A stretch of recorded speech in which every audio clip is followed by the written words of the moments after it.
Oh, hi. Sorry, I totally forgot that I was live. So yeah, hello. Yesterday, oh no, it looks like no one's here anymore, but that's okay. Um, so yeah, I was not online yesterday because I ended up driving back to Minnesota. And I wasn't planning on necessarily coming back like that early, but I was I was on my way to like I was like on the freeways and stuff, and then I mean I was driving through Indiana because I think it was like I was in Kentucky, so I drove through Kentucky, I think Indiana, and Illinois and Iowa. Wow, a lot of I names. But anyways, so hey Frank, welcome back. Good to see you. Cheers. Cheers, mate. But yeah, I was like just telling a story about how yesterday, I was like in Kentucky for the last like couple of weeks, and I was driving back yesterday, and I realized I was like really close to Indiana, and like on my way driving down to Kentucky, I saw like the Terre Haute exit, which is like I don't know exactly how to pronounce it, but I think I talked about before with it's the Bureau of Prisons, or like the Federal Bureau of Prisons, so they call it BOP, Bureau of Prisons, and that's the one with the death penalty. I think the only one in the United States with the death penalty that's federally has it. Anyways, so I applied there for my internship when I was like finishing up my doctorate degree, and I looked there and I like really was like, I really don't want to live in the middle of nowhere, Indiana. But then I was like, that would be really interesting to be able to work with that population. But I didn't end up moving there. But then I noticed the other week when I was driving by it, I was like, oh, Terre Haute, like that's like where that prison was. And then like a week later, this stuff came out about Delphi. And so then anyways, I'm on my way back to Delphi, or not to Delphi, but that is where I went. Kentucky is the gold of America. I mean, sure. That is your opinion. Hi, Michelle. Good to see you. Thank you both for being here. You guys are awesome. It's really sweet. But yeah, I was just telling a story, Michelle. So like, yeah, I was like in Kentucky. Anyways, drove down there, drove by like Terre Haute, which I kind of noticed, and then because I knew that there was a prison there, and then on the way back up yesterday, I was like, well, I wonder how much longer it would take if I went to Delphi, because just to see like maybe a little bit of a detour, and I could take some like footage or whatever, just look around. And when I put it on my GPS, like to add like a stop or whatever, they said a GPS kind of makes me sound old, doesn't it, when I say GPS? But anyways, when I put it into the maps thing, it was like only an extra like 20 minutes or 30 minutes. So I was like, okay, I'm gonna go to Delphi, and I'm like I'm gonna go to like the Monon Bridge or whatever. Where are you from with our doxing yourself? So I live in Minneapolis, but I was just driving through, like I was just in Kentucky and drove back up to Minnesota, and I went through Indiana, Iowa, Illinois, and I think I went through Ohio on the way down there too. But yeah, so I did. So yesterday I like spent some time in Delphi, and I like went and found the bridge, and like kind of just looked around, and like ended up getting kind of lost. So I was able to just, I guess, by like whatever default, got to see like a lot of the, I don't know, feel of the like town. And so it was interesting, and I did take like a lot of footage, but then I got back today, and I haven't seen my cat, which I don't know if you guys can see my cat, but she's right here. Oh wait, let me go this way. You can probably see her back there. That's Leela. But she was staying with her grandparents for the last couple of weeks, and it was very good to see her. Anyway, so I didn't have a lot of time to like go through all of the footage, but I just was starting to look through it. But I also went crazy deep into some Odin research, and I found out some pretty like weird stuff. So I like wanted to share that with you guys too. But yeah, or I don't know, like, do you think it's more, should I do, well, okay, maybe I'll start by just continuing to go over these documents from like the Delphi ones, because I feel like, as we break it down and as I'm like kind of doing a little bit of research like ahead of time before I'm like coming on here, then I have like, I can kind of update like to the document, and then that'll like have some talking points on it. So maybe that's the best way to go about it. Okay, so if you guys think that that's cool, if there's any objections, I'm gonna pour myself a beer really quick, actually a cider. But I was like, I'm pretty bad at time, to be honest. It's definitely one of my like more of my shadow sides of myself. But yeah, Frank says Pennsylvania, Ohio, Kentucky, Florida, and a few others through working with creators. Nice. No more of those. Sorry, I'm here for you. Yeah, where did my mouse go? Damn it. Oh, here we go. Sorry. Sorry, I'm like a little bit out of it but I'm gonna pull it together and it will be fine. But I'm still like, I feel like I didn't set up my camera very well either, but whatever. Okay, so I will start with yeah, I think I'll pretty quickly start going into this Odinist stuff because yeah, there was just, I mean, maybe I just found it really interesting, but like just with all of like the symbology like behind, no, like I did find some interesting stuff that's relevant to the case because in terms of like runes and like all of those meanings, like they're all connected. And so anyways, I have the story about Odin and how it ties into runes and like kind of my hypothesis about what I think that they might have done with the bodies at the scene. Like, I mean, for like the meanings of maybe potentially some of the runes or like the symbology, like with the sticks on the bodies. And also, shit, what was the other thing? Crap, I can't remember. But yeah, I'll bring up something else too that I thought was relevant. Damn it, what was it? I feel like it was good. Oh well, whatever. Okay, so okay, yeah, this is okay. We finished. Did we finish this? Okay, no, sorry. All right, get it together, Sarah. Yeah, thanks, Michelle.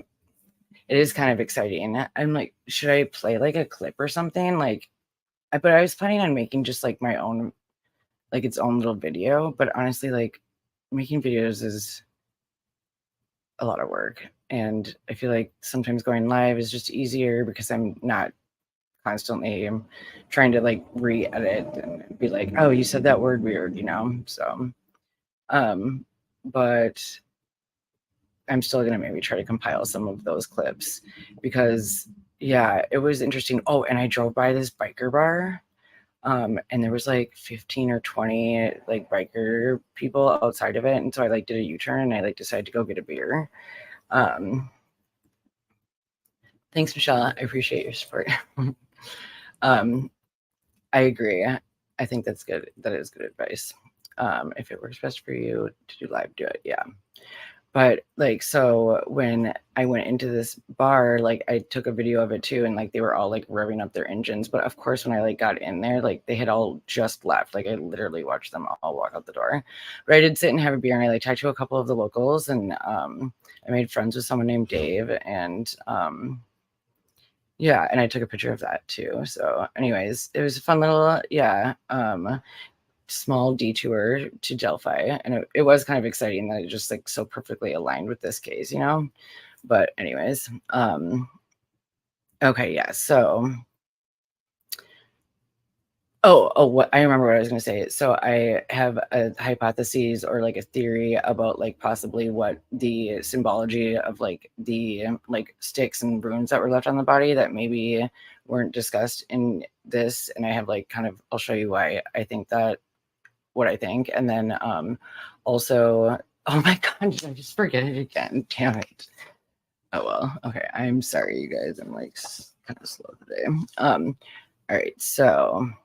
Oh, and I also was gonna. Okay, I remember it. So, and I also have a theory about what they were actually like you doing, like the motive for the murders, and like what they were trying, like the type of ritual or the types of things that they probably did do with the body, or at least like other people that are Odinists like have done in other past rituals. So I'll share that too.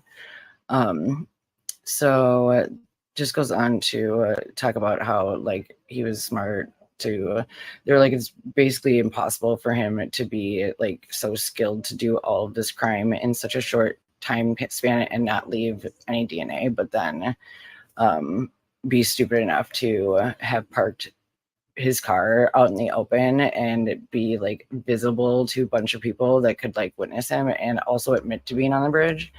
Hello, Stefan. I don't know how to say your name, so I'm sorry.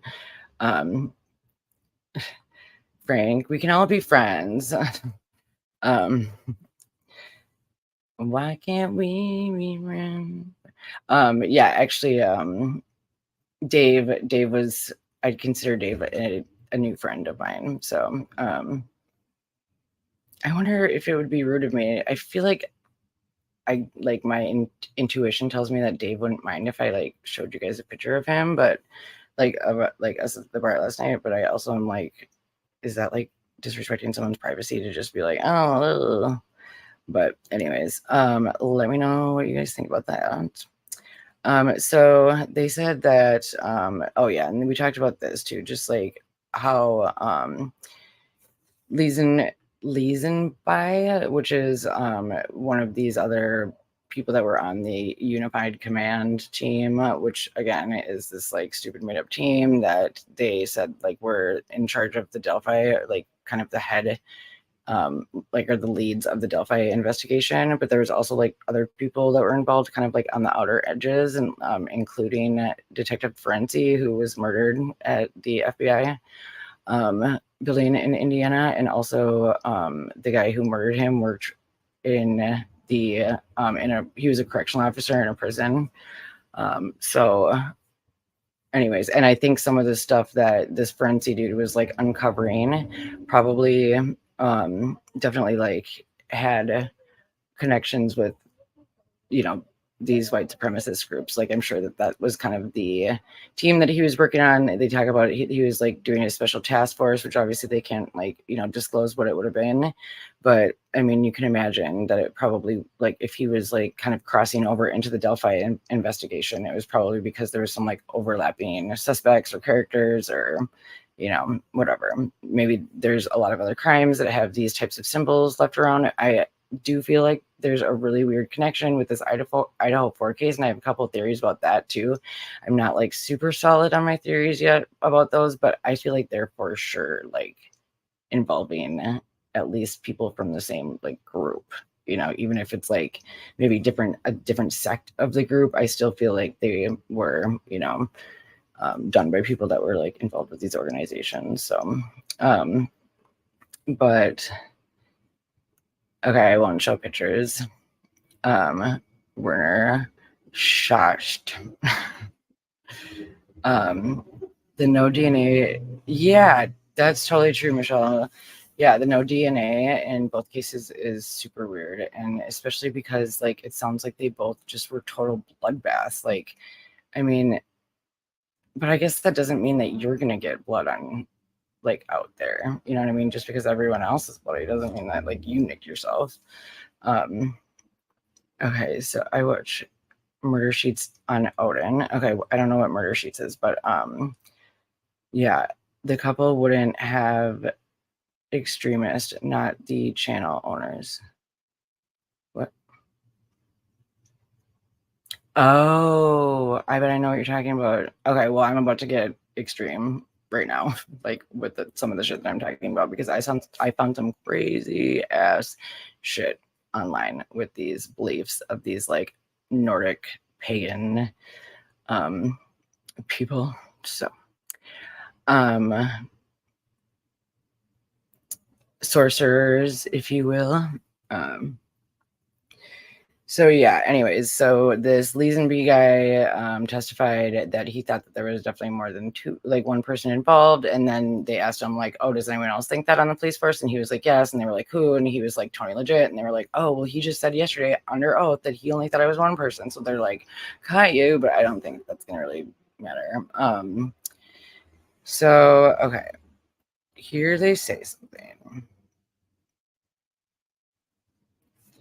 All right, so they say if a cult consisting, oh shit, you guys, I forgot to pull up. I'm sorry, I'm not presenting the paper. I'm such an idiot. Okay, hold on. My bad.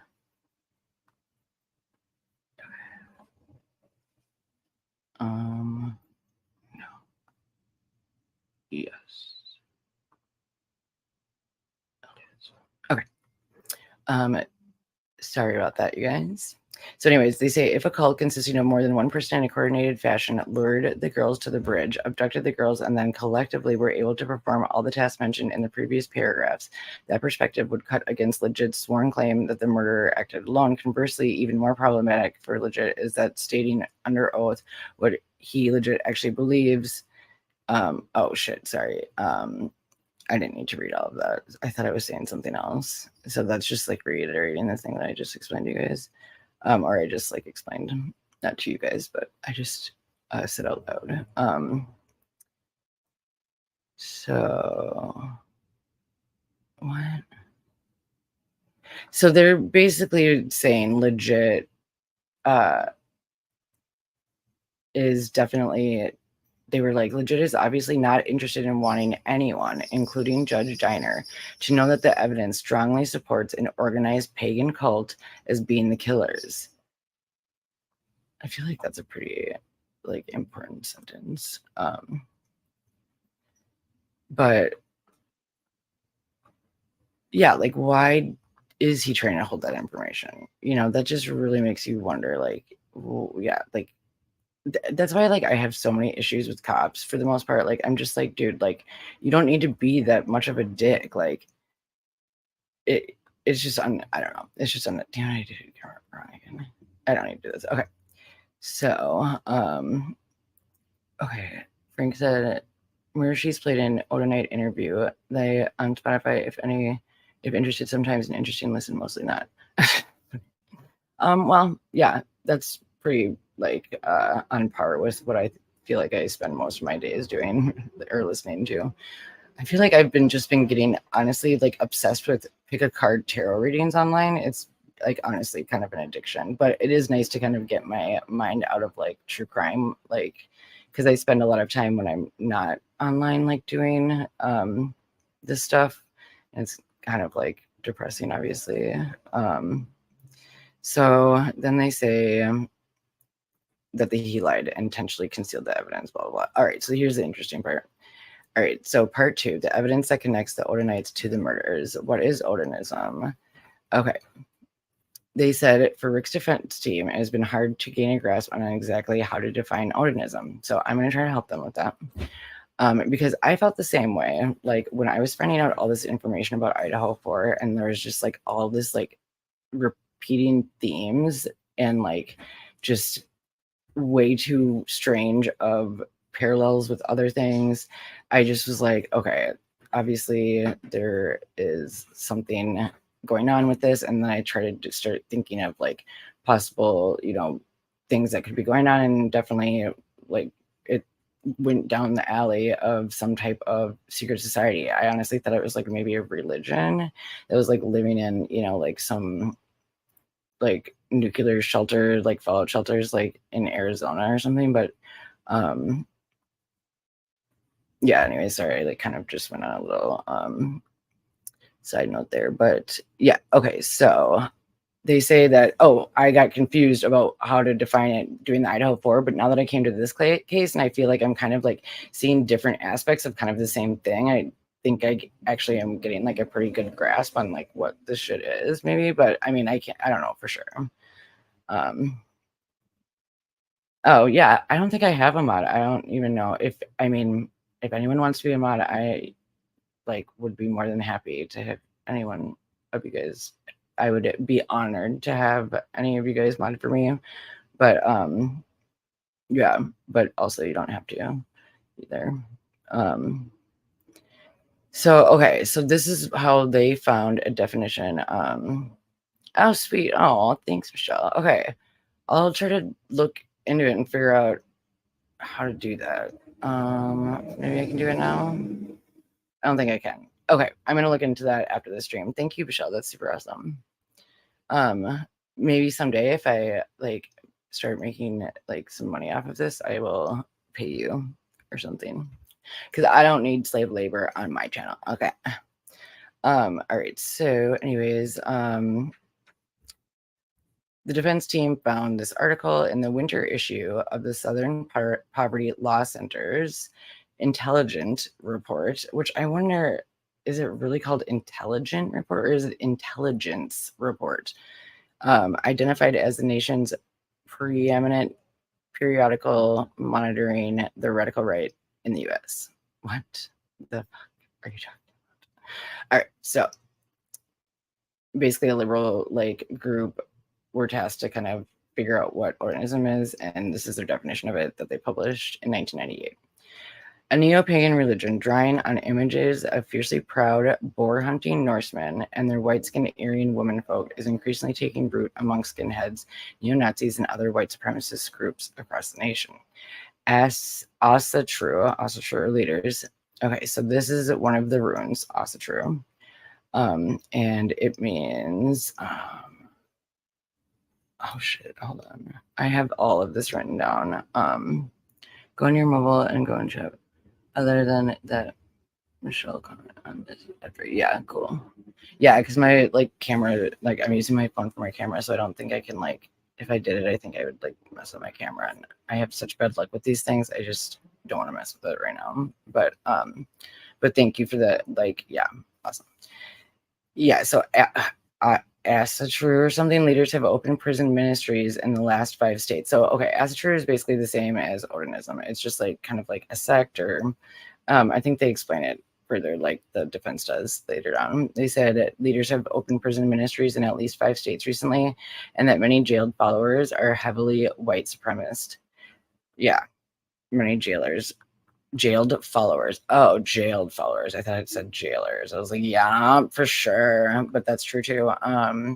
So a leading proselytizer in prison terrorist David Lane has been writing prolifically and influencing many to adopt his racist interpretations. This is like, I feel like a very kind of like, you can definitely tell where they're like coming from with this writing, you know, like I feel like if I've read stuff white supremacists have written like in honestly like maybe I can find this, but there was like this like prison newspaper that would come out every month. When I worked at Stillwater, it's like actually the oldest prison newspaper in the country or in the nation.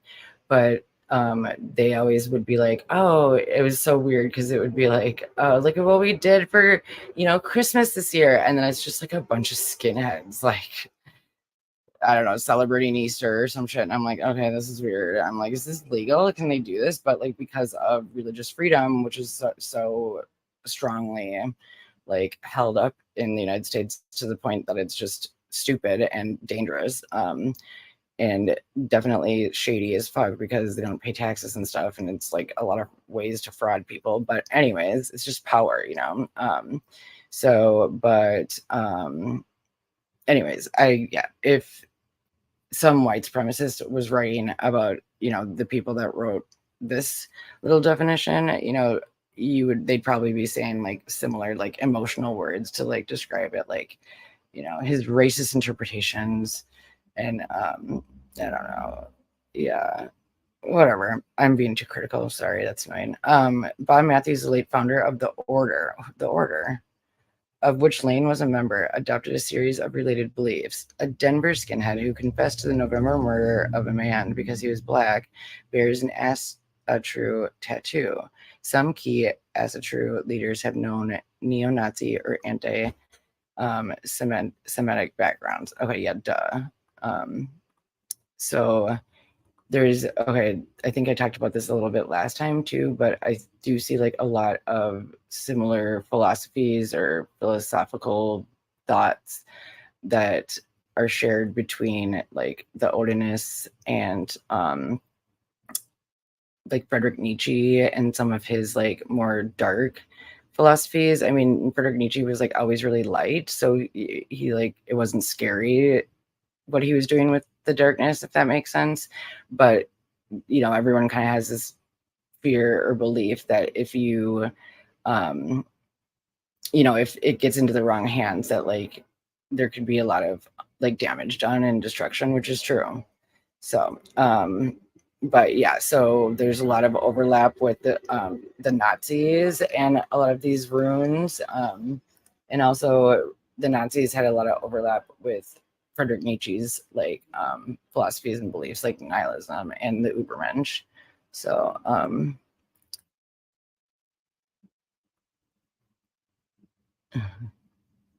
okay, can we learn more audio as your title? I googled but basic plus Michelle has me hostage. Yeah, no, okay, yeah, I can explain a little bit about myself. So I like honestly feel like I'm not going to disclose like my name like fully, and probably like obviously not details. Like I'll tell you like the cities that I live in and stuff, but I think especially because like I mean honestly when I was looking up that stuff, the reason why I decided to do that is because my last name or like the last like little channel name that I had was involving my actual like name, my last name, but then I was like doing all this like posting on like Twitter about or like research and trying to like I think I called into a couple of lives about the Idaho 4 stuff, and then I was like super paranoid that the government was like watching me, and I kept seeing like dudes like sitting outside my house.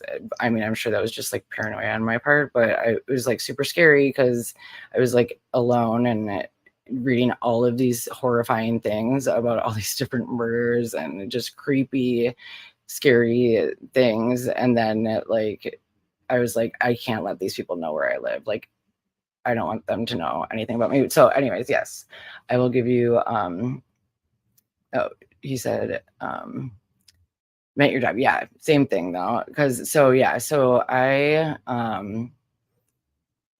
yeah, I grew up in South Minneapolis and I am like Irish Catholic and Finnish. And then but I grew up in like South Minneapolis, which is like pretty diverse. Like so I feel like I got a pretty good perspective growing up on like, you know, just a lot of different types of people. And then I went to and graduated high school, whatever, and then I ended up like going to a couple different colleges, but I ended up graduating from the University of Minnesota, and I got a double major. Originally I wanted to be, I was interested in like forensic psychology always.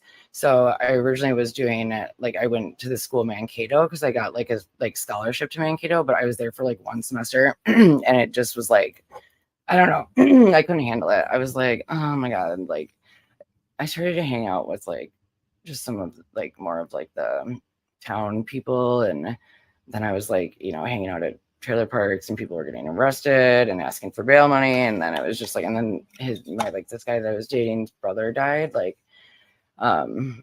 anyways, it was too much. So I was like 3 days before I was supposed to go back after my first semester, I was like, I'm not going back. So then I went to the U of M and I have always like waitressed and just done other like, you know, I don't know, jobs. So I've always worked in the service industry. I started working at a bakery. I was like a camp counselor. I worked at Subway for a hot minute. And I worked at Perkins. That was my first serving job. And then I worked at Red Lobster. And then I worked at this place called Tony Roma's in the Mall of America. And then I finally stayed there for 10 years and I bartended there and I just traveled and they were like super awesome to me. And they would just let me do whatever I wanted with my schedule. And then whenever I would be back, they would like give me like really prime shifts. And it was awesome. Like I'm super grateful for all those people there, but Tony Roma's is now closed. So RIP Tony Roma's. And then I started to like be like, all right, I need to grow up and get a real job besides bartending. So then I started looking into grad programs and I knew that I wanted to like do psych evals and like, you know, so my dad actually has a friend from high school that was like some administrator at the Forensic State Hospital, like the only one in Minnesota. So that was like a pretty sweet like connection to have. So I called him and I was like, hey, what do you need to do in order to do what, like, you do? And he was like, have you guys ever seen this stuff before? This like Neo energy stuff? Like, oops, sorry, wrong way. It's like caffeinated. You can just like squirt it into shit, and then it apparently gives you like caffeine or something, which is cool. I like you. But yeah, so Frank, 32 is you're still just a babe, just a wee little babe. There's still lots to come. Yeah, I mean, it's super awesome to dream, and it's super nice to like get your dreams, but I mean, I don't know. Don't be surprised when shit hits the fan, because it usually does. But anyways, so yeah, then I started to work at this mental health facility that I talked about the other day, and I worked there for 10 years. I like worked both jobs that overlapped quite a bit between 20 Romas. Like I would work like 7 to 3:30 at Andrew Residence, the mental health facility, and then I would go to 20 Romas, and then I'd work like 4 to 10, or like 4 to 12 sometimes. But there is an important point they missed regarding what one person would have had to do. That is being constantly on lookout, afraid of someone approaching. Yeah.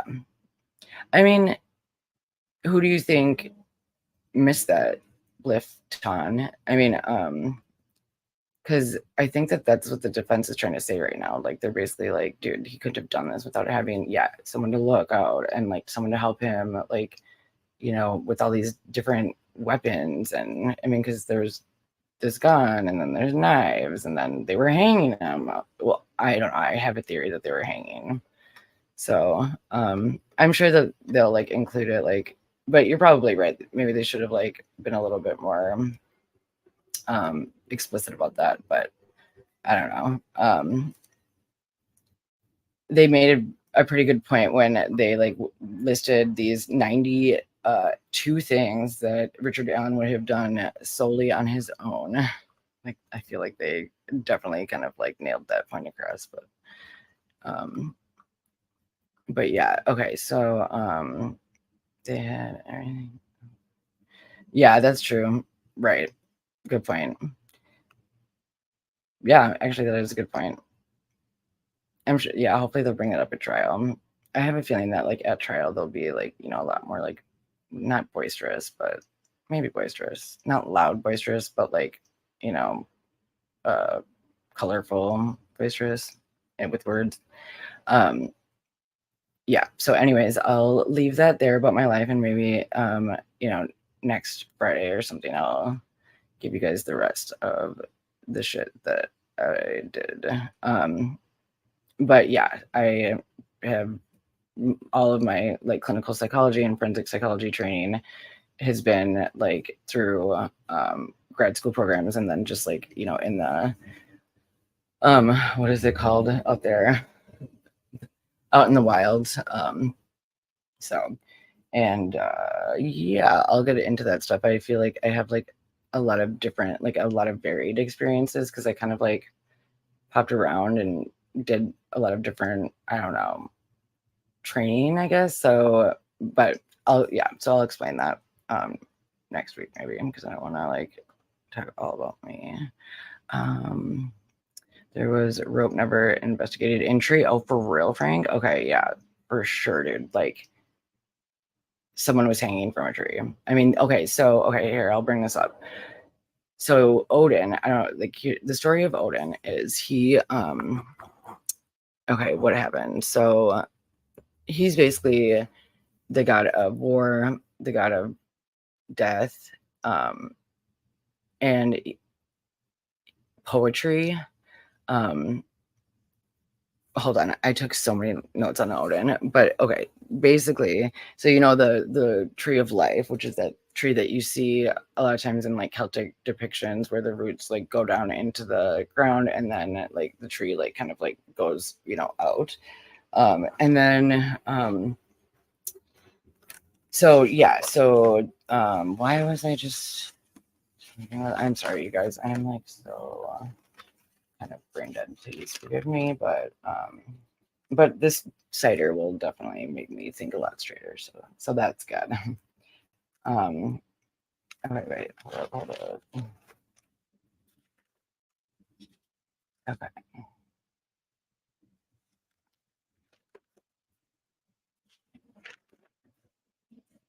Well, what the hell?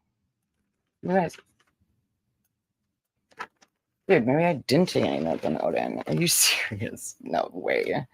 Dude, I read so many things about Odin. I think it's underneath. Oops. Frank, do you want to be a mod?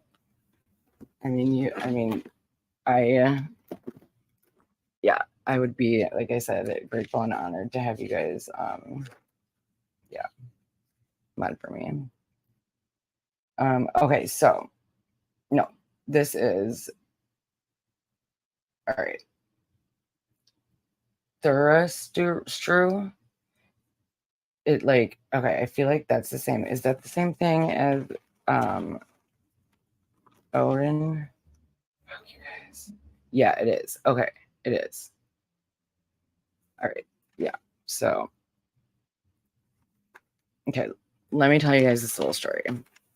So, what the like Nordic people believed was that like before their creation story, this is their creation story, and it's like they said that there was this place where before it was just like an empty space. It was just void of anything. And that in that void is when fire and ice combined or something. Or maybe I'm getting this wrong. But regardless, somehow there was a spark. Some type of energy happened. There was a spark in this void. And that spark is like the divine, like, you know, spark that started creation. So that was the beginning of creation. So what they believe is that we all come from that same spark, but that like there were certain people and as like genealogy related to some of the gods that like went back as far as the beginning of time, because that was only like passed on orally. And so if your family member and I guess like social group that you lived in talked about those things, like they could oh my god, I just lost my train of thought again. What is wrong with me? But anyway, so okay, then this in order to where in like ancestral wisdom and primordial knowledge of so in order to ever become like greater than ourselves, or like in order to continue advancing just like as beings on this earth, like we need to be able to advance and like challenge ourselves. And the Odinists believe that like without chaos and destruction there can be no creation.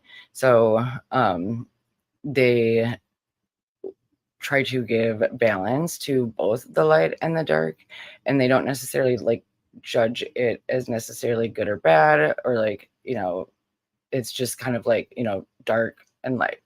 Like that doesn't necessarily mean that dark is bad, but like you can use the energies from light energies and dark energies for bad things too. So I think it does kind of come down to just like how someone is like intentionally trying to harness those energies. Yeah, so elevate first for yourself, maybe build up for one, open tapping panels, watch it comes up.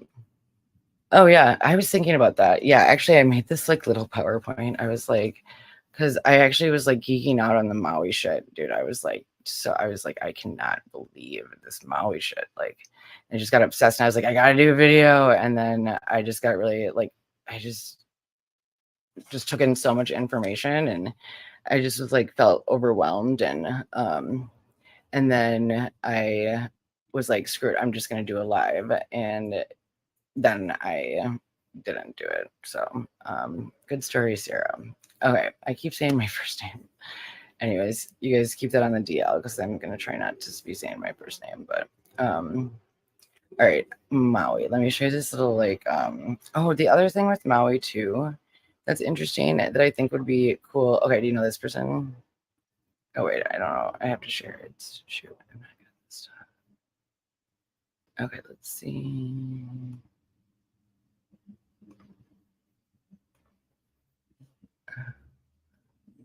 Here we go.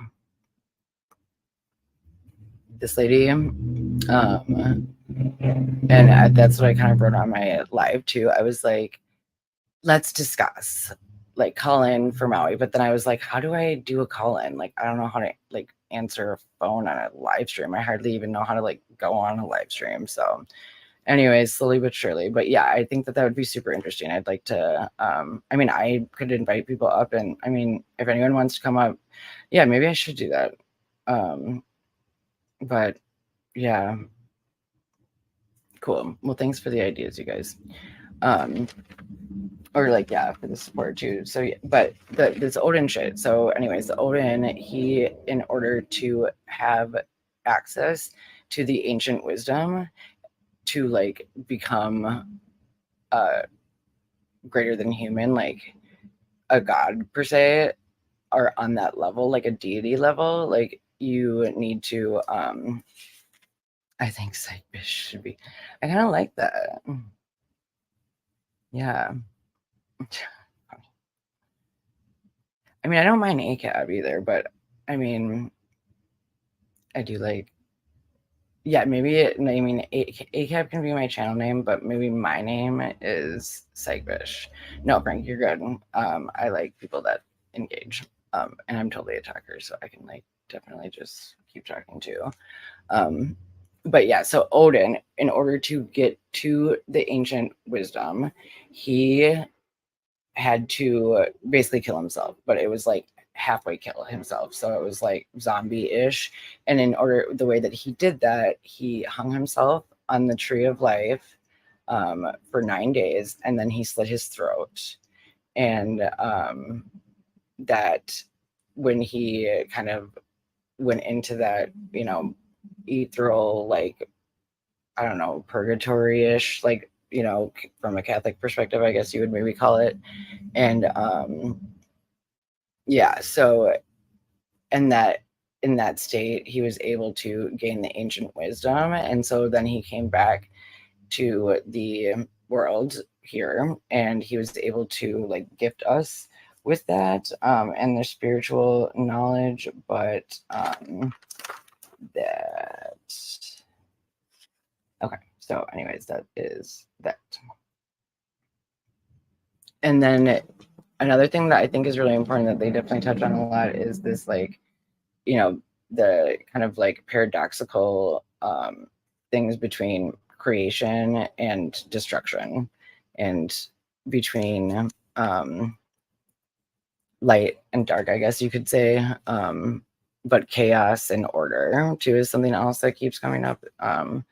So because they said, like, the way that they explain it is that like order, like the way that our current world and universe, they consider it to be kind of set up in an orderly fashion. But like when the earth was created, that spark that first created anything, that was chaotic.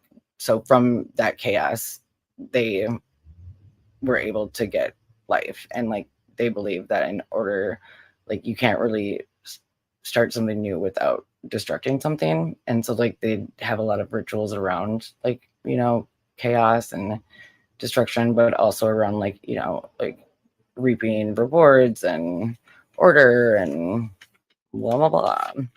So yeah, I don't know, hopefully I like let me know, give me feedback, you guys, if like this is interesting or if I seem to like not even be making sense. But so yeah, so I just explained that about, that's who Odin is. And so Odin also is the person that is represented whenever you see the tarot weight hanged man picture. And it also, I think, corresponds with a rune that they left on the bottom, like bodies. So we'll get into that. So I forget the tradition, but in some Odin stories, he hangs from a tree until he shifts his perspective 180, then comes down realizing he is a woman and lived out her life on the fringes. No shit, Michelle. That is so cool. Oh my god, I love that. dude, some of the stuff that I found from Odinists, they would not agree with that. They were like, there is no way that women are men and men are women. They're so different. Like, they were just like, I don't know. It's so ridiculous. Maybe I should show you guys that stuff now. Well, okay, I'll just like read this up and then maybe I'll show some of that stuff.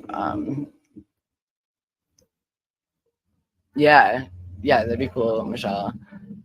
Because I did kind of hear like, I feel like gender is weird, like with the ancient like Greeks and Roman kind of stories with these gods, and obviously like, you know, family stuff is kind of I don't know, it's all kind of crazy, but I do find that really interesting in terms of like kind of that hypocrisy. Like if there's these white supremacists that are like obviously way anti-LGBTQI plus stuff, but then the god that they're worshiping is actually like, you know, kind of goes drag for half of his life, or lives out half of his life as a woman. Crossed my mind that they might want her to slit her throat rather than show her real self. Who's she, Michelle? Because are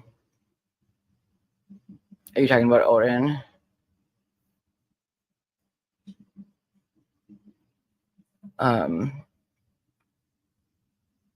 Yeah, so anyways, there's just like a lot of overlapping with this like Odinism and skinhead beliefs and Nazism and a lot of these like neo-Nazi groups like in Ukraine. Like I think the Ukraine's president has been affiliated with a couple of neo-Nazi groups that use similar like symbolisms.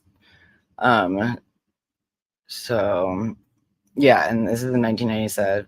In 1998, and Phil Rodriguez, a gang investigator with the Arizona State Prison System, acid shrews become the new big fad. Oh my god, they're just like so dorky.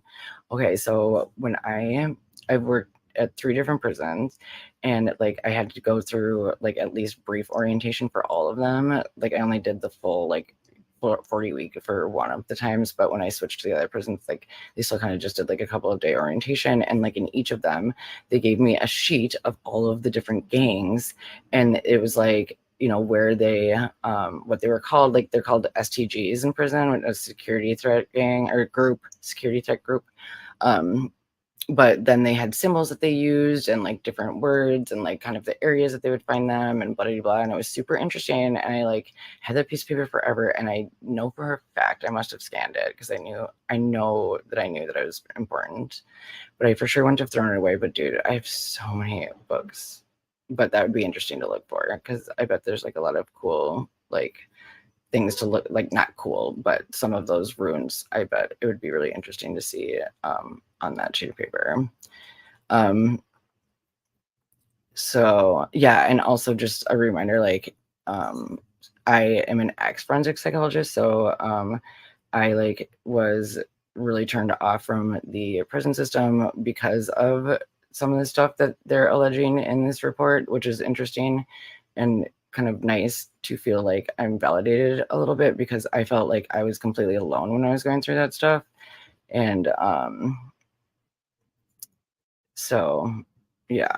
All right, so they say Asatru, an Icelandic word meaning belief in the Asir or gods, has been officially recognized as a religion in Iceland since 1972. See, that's weird. Okay, because I feel like this has been like a religion since, like, you know, the longest that we can kind of account for it. I think that might not be true. I'm not sure what was going on in like Mesopotamia and stuff. So they say Odinism, which is closely related to Asatru, was much favored in Nazi Germany. Its Nordic Teutonic mythology was a bedrock belief for the key Third Reich leaders, and it was an integral part of the initiation rites and cosmology of the elite Schutzstaffel, which supervised Adolf Hitler's network of death camps. Yay. Decades later, Odinism also influenced George Lincoln Rockwell's American Nazi Party. Okay. I didn't go to this report, but maybe I will. What? Page not on. All right, cool. Oh, it's on the Southern Poverty Law Center. That was like the group that wrote this report. So they said, in addition to the white supremacy component that exists with Odinism, there seems to be an additional dark demonic component to Odinism, at least if articles concerning Odinist human sacrifice and imagery found on the internet, coupled with imagery and language found on Brad Holder's Facebook page, are to be considered. So that was super interesting to me. Like, because Odinism is the only ritual from the ancient, like, Greek and from ancient Greece that had human sacrifice involved in his rituals that they would do for him. And everyone else, some other people did have sacrifice, but it was usually like animal sacrifices, not human. And actually, there's so many of our words come from a lot of this stuff. So they said, like, the story that they said that went along with this, they said that there was like oh my god, why did I forget it again? Damn it, whatever. All right, I'm sorry, you guys. Let me have a drink. Okay, I need to go back. Let's see. I read tarot, so it's a story I should remember better. Wait, hold on. So, okay, sorry. She being Odin. Okay, in the story of Odin being trans, she is impoverished and ridiculed. So I could see the story being altered to Odin died. Yeah, true, Michelle. That is definitely super true. I like your style, Michelle. Yeah, I agree, Frank.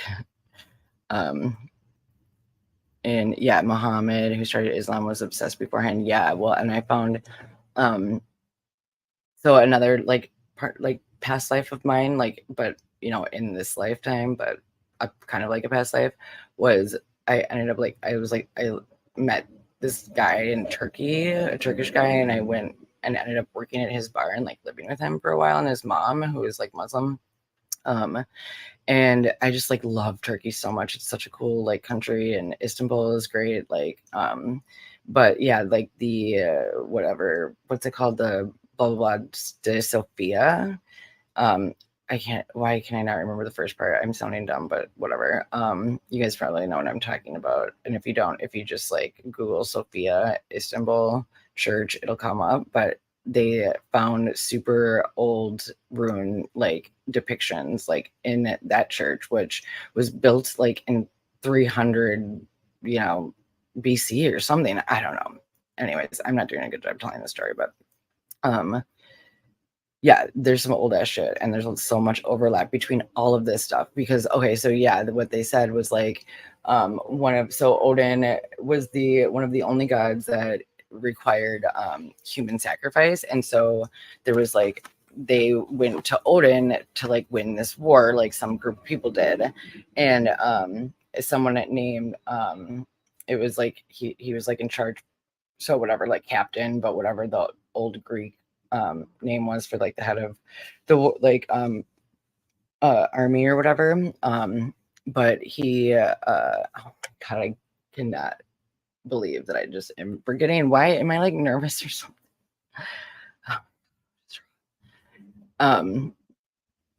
What the fuck, you guys? Am I like 70 years old? I like had a tarot reading today that literally told me, if you feel like your memory's been getting bad, it's going to get better. But I feel like that's not true. So, oh yeah, but the first guy that the head of the army wanted to win against this other army. So he went and asked Odin, like, can you help me win this war? Because he's like the god of war and death. And Odin was like, only if you sacrifice me, or you, only if you sacrifice you. Or maybe he told someone else that they needed to sacrifice this guy, but his name was Vic. And so I guess he did get sacrificed, but Odin helped them win the war. And that is where victory comes from, because the dude who got sacrificed was named Vic. Like, isn't that crazy? I mean, that's just one of like 10 examples that I was just like, what? Really? Like, just so many similarities and like overlap between a lot of the creation stories and just yeah, I'm super interested because I feel like it's so political. Like religion is so political. And I really do feel like Christianity came about because of politics and them trying to get power away from these heathens, that were doing crazy Odin and Dionysus like rituals and getting drunk and stuff. So, um, where do you? Oh yeah, I was like, where do you live, Frank? But yeah, that's right. You live in the UK. I thought that was Michelle actually. Baghdad Battery. Oh, Baga Baghdad Battery. I don't know. Ancient Egypt was found in the Middle East. Yeah, Turks. That's true. There are a lot of Turkish people in the UK. Yeah, and they like have that. They have like a lot of old ruins. Like, do they have Delphi even? Because I also kind of went down a rabbit hole with the Order of Delphi too, and I feel like that definitely correlates with some of this like themes that we're seeing in this murder. But it's interesting because it is the town's name too, so it's just like I know people are like, well, whatever, that's the coincidence. But I'm like, I don't know, you know, expect the unexpected, as they say. Um, okay, so then they say that they're attaching these different exhibits and that law enforcement wrote the words painting by Brad Holder. So this is one of the people that are accusing Odin hanging from World Tree. So apparently Brad Holder is like painting pictures of Odin hanging from the world, which is like that tarot card of the hanged man, and it also has like the like four in his leg, like he has his leg bent similar to the way that they described the way that Abby's leg was bent, like kind of like in the shape of a four and like placed underneath her leg. um and then oh yeah, see again, they said additionally Kevin Murphy, who was a state trooper that investigated the Odinist angle, said this about Odinism. It seemed to me to border on almost satanic type of worshiping, sacrificing, but I couldn't really wrap my brain around it. Yeah. They said that there's a website from Odinism of a man hanging upside down from a tree who has been sliced in the neck with blood dripping in the ground. So that's Odin. The man's arms are posed similarly to Abby's at the crime scene, and the legs are, that's what I just said. Yeah. Um, Oh, it says the only difference is that the man's right leg is placed over the left leg, while Abby's right leg was placed on her. I think that might be significant, and I will show you guys why. So then they said that they also found an image from a website on Odinism of a man wearing antlers, which that's just like the sign of the devil. But Odinism does represent the devil because it represents like why did they? This is where.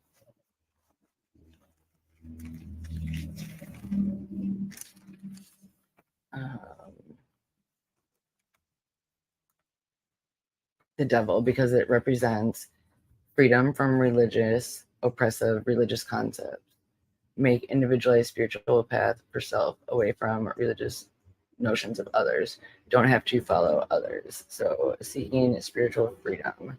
So where's paganism? Okay, yeah. Raw ancient wisdom. So basically, how to balance like light and dark and like not just listening to what all of these people from the government, specifically probably the Romans, are like telling them what they have to believe and who they have to believe in. And yeah, and I think that was like a really big deal. I guess yeah, religious and spiritual freedom is like pretty important. So, but when you're like like exploiting other people, like sacrificing people and stuff, like I feel like that's kind of got to draw a line somewhere. You just gotta. Um, so then they say, okay, they say, as the court can see, Brett Holder painted what the defense would call a very creepy serial killer looking image of a naked man hanging from a tree. Holder's painting is similar in appearance. So, nothing to it. Oh, okay, yeah. They said in Holder's self-made painting, you can see that just like Abby, the hanging man's right leg is bent to the knee, blah, blah, blah. And then an overly inquisitive man down in Georgia, Ryan Boucher, which I'm like, props to Ryan Boucher. Like, Ryan, if you're around, like, drop on in and tell us like what you know. But he began piecing all this together without even having the benefit of the crime scene photos. Yet the unified command, with the benefit of crime scene photos, apparently either incompetently or intentionally failed to piece together these images, which have caused any curious investigator to continue pursuing Brett Holder as a suspect. So, similar to me, this Ryan Boucher guy, like, his curiosity led to him to research further on runes and Odinism.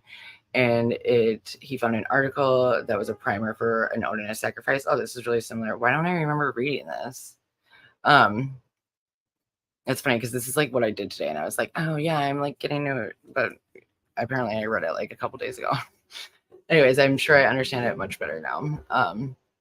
But it said that sacrifice, and they attached some article by Daniel Bray in Old North. I wonder where that was published, because like, I mean, it's not too hard to get published. Like, it was a peer reviewed, like, I don't know. Anyways, it doesn't really matter. That stuff's all kind of bullshit anyways. But also you kind of like have to use your own, judgment on whether someone's a kook or not, which obviously, someone like me would like never be a kook, and you would never find my article like that. Anyways, sorry. All right, Sarah. Unified Command claims that Odinism was ruled out early because of the finding of the Purdue professor. Oh, I saw Purdue too. There's like a Purdue that's like 10 minutes away from Delphi. So I thought that was kind of interesting. I like wonder if it's like an extension of actual Purdue University in Illinois, because like Purdue is definitely a really well-known and like highly accredited and acclaimed school, but also like this other just smaller school could just be called Purdue and not actually like have the hype that everyone else they might think it does. Anyways, that's just something I noticed like driving through the town. But yeah, and then here they're talking about just how now they can't get a hold of this professor. And then there's this trooper Purdy assisting with the investigation. And he said, okay, Trooper Purdy began assisting with the investigation in March 2017. However, the first time that Purdy ever heard the word Odin or Odinite was at least May or June of 2017. He started in March, and they never mentioned it until May or June. I mean, it's like that was so there. That's a good point. Like, that was just super quick for them to just so quickly shoot that idea, especially off of just one professor's like opinion. Like, even if one professor did give his opinion and it was that, like, I mean, that doesn't mean that you should just drop the whole investigation and like call it, obviously say that it wasn't it. But okay, the most beautiful creation in UK is Leah So's Woods. Okay, that sounds cool.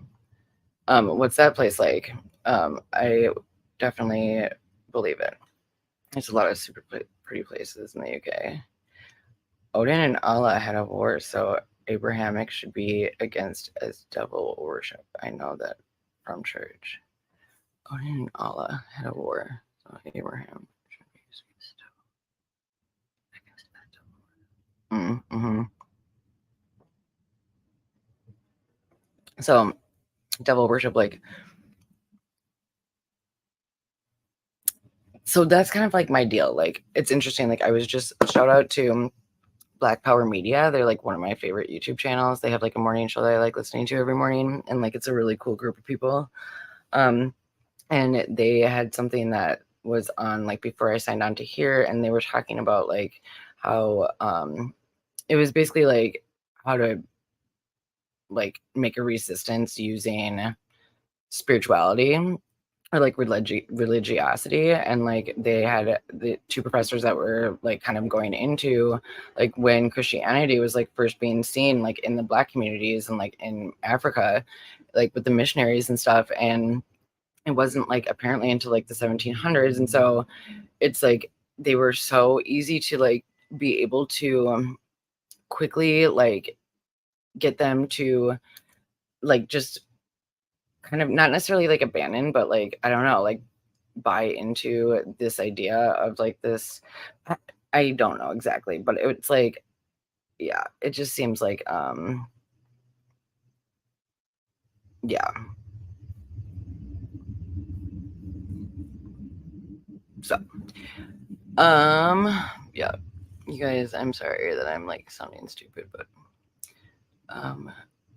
yeah. Upon reviewing that Purdue report, according to Purdue, the Odinite angle was not dead. Blah blah blah blah blah blah blah blah blah blah. Basically, just repeating the same thing over and over. Okay, so the problem is that as of this filing of this document, the defense has been told that Unified Command cannot identify the professor and therefore can't locate the professor, and in the end may not ever be able to identify this mystery professor. It's just like kind of written so snarky. And they didn't give them the Purdue report. I feel like that is pretty relevant. They said, if so, he will probably never be found because of the incompetence surrounding this investigation and the complete inability to conduct a comprehensive review of all facts and circumstances pointing to the involvement of multiple actors in this crime. To summarize, the crime scene is chock full of signs of cult involvement. So, so this was, two young girls were brutally murdered, and an innocent man sits in Westville being mentally abused by Odinite guards. And Detective Holman can't even identify the Purdue professor that caused the abandonment of the likely source of the murders. It's very difficult to put into words the level of incompetence, or worse, the level of intentionality on display. I think that's a well-written statement there. It would be utterly laughable if the consequences of this dereliction of duty didn't involve life and death. The life of Richard Allen and the deaths of Abigail and Libby. All right, so these are the facts that greatly undermine the credibility of the entire investigation and are an embarrassment to the greater law enforcement community. So they did get an Odin report that so there's this 12-page Odin report that Trooper Kevin Murphy provided as a summary to his research and looking into and investigating the Odinism aspect of things. And so then they now have this at least 12-page report that was written by Kevin Murphy. And yeah, so they say the Odin report was created by Indiana State Trooper Kevin Murphy, who thankfully was independently curious. Yeah, and the Unified Command through Legit and Hammond had concluded by March 2017 that Brad Holder should be cleared as a suspect, as will be detailed later, which that is pretty surprising too. It's like, why would you just miss that person that obviously has like kind of a lot of connections? Like, I mean, albeit like they aren't necessarily enough to like put them away for life, but they're definitely like enough to kind of be like, what the hell? Like, that's kind of weird that he was like, there all like those times. So, yeah. So I guess when they said they told like independently, like Murphy tried to bring up to Legit and Holman. My cat's trying to get up. Sorry, baby. I'm such a mess. I love my kitty. She just had her birthday last week, or no, 2 weeks ago. She turned 14 years old, right, Lisa? Happy birthday, baby. She got a Dolly Parton collar for her birthday too. And you look fabulous, darling.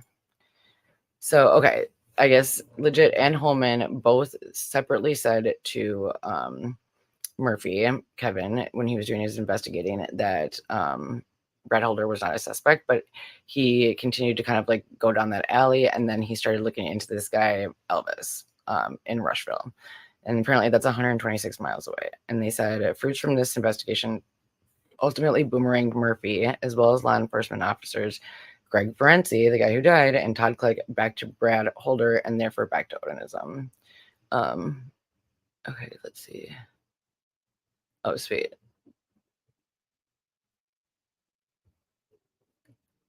Sorry, I'm catching up. Okay.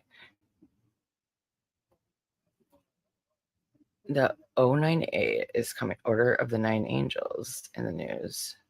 There was an article in The Guardian this week. I plan to look into it more, but maybe Satanic Panic had a point or two. What is the Order of Nine Angels? Is that like, I feel like everything, like the Satanic Panic stuff, like back in the 90s, is like definitely things went way over the top and things were not fair and people got really wrapped up, like, and it was like it turned into like a moral panic, and it really was a moral panic because it was based off of these like moral beliefs,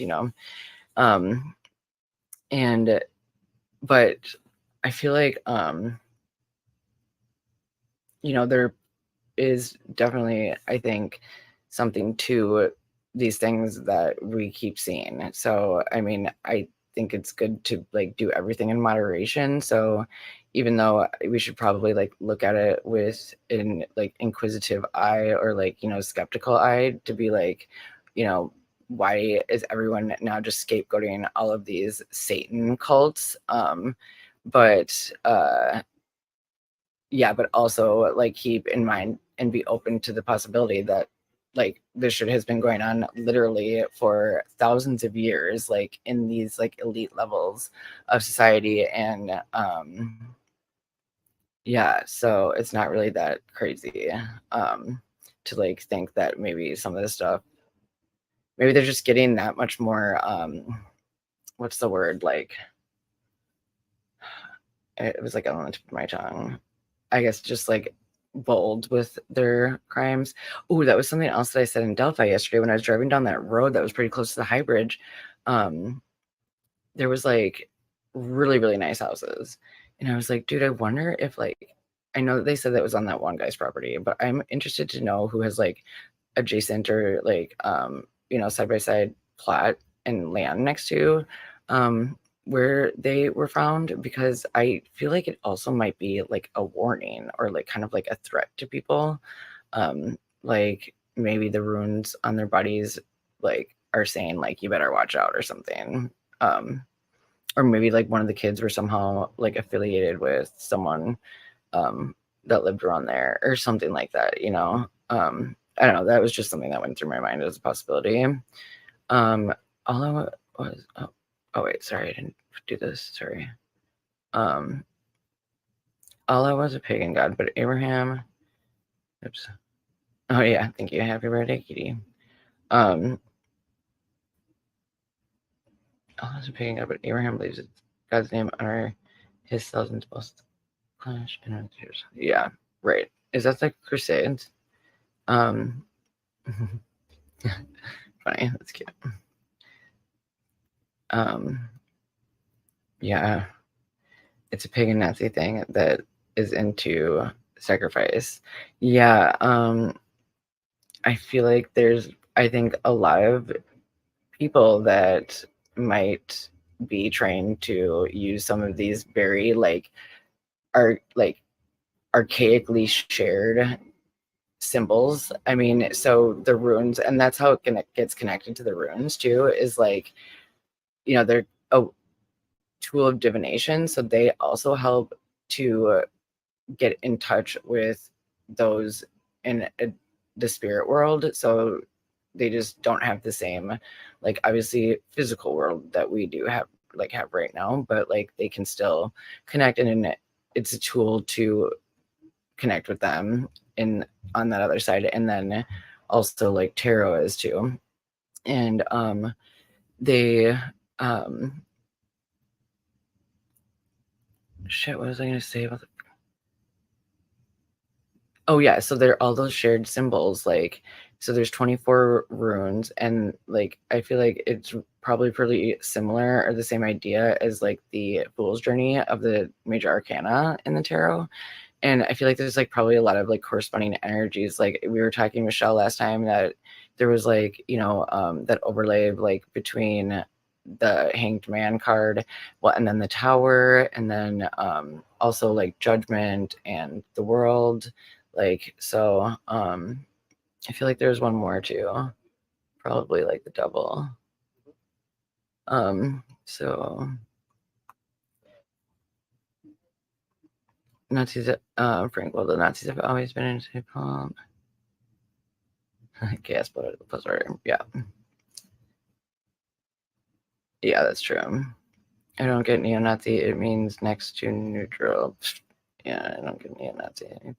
Next to neutral. You think neo-Nazi means next? What does that mean, Frank? Like, it means next to neutral.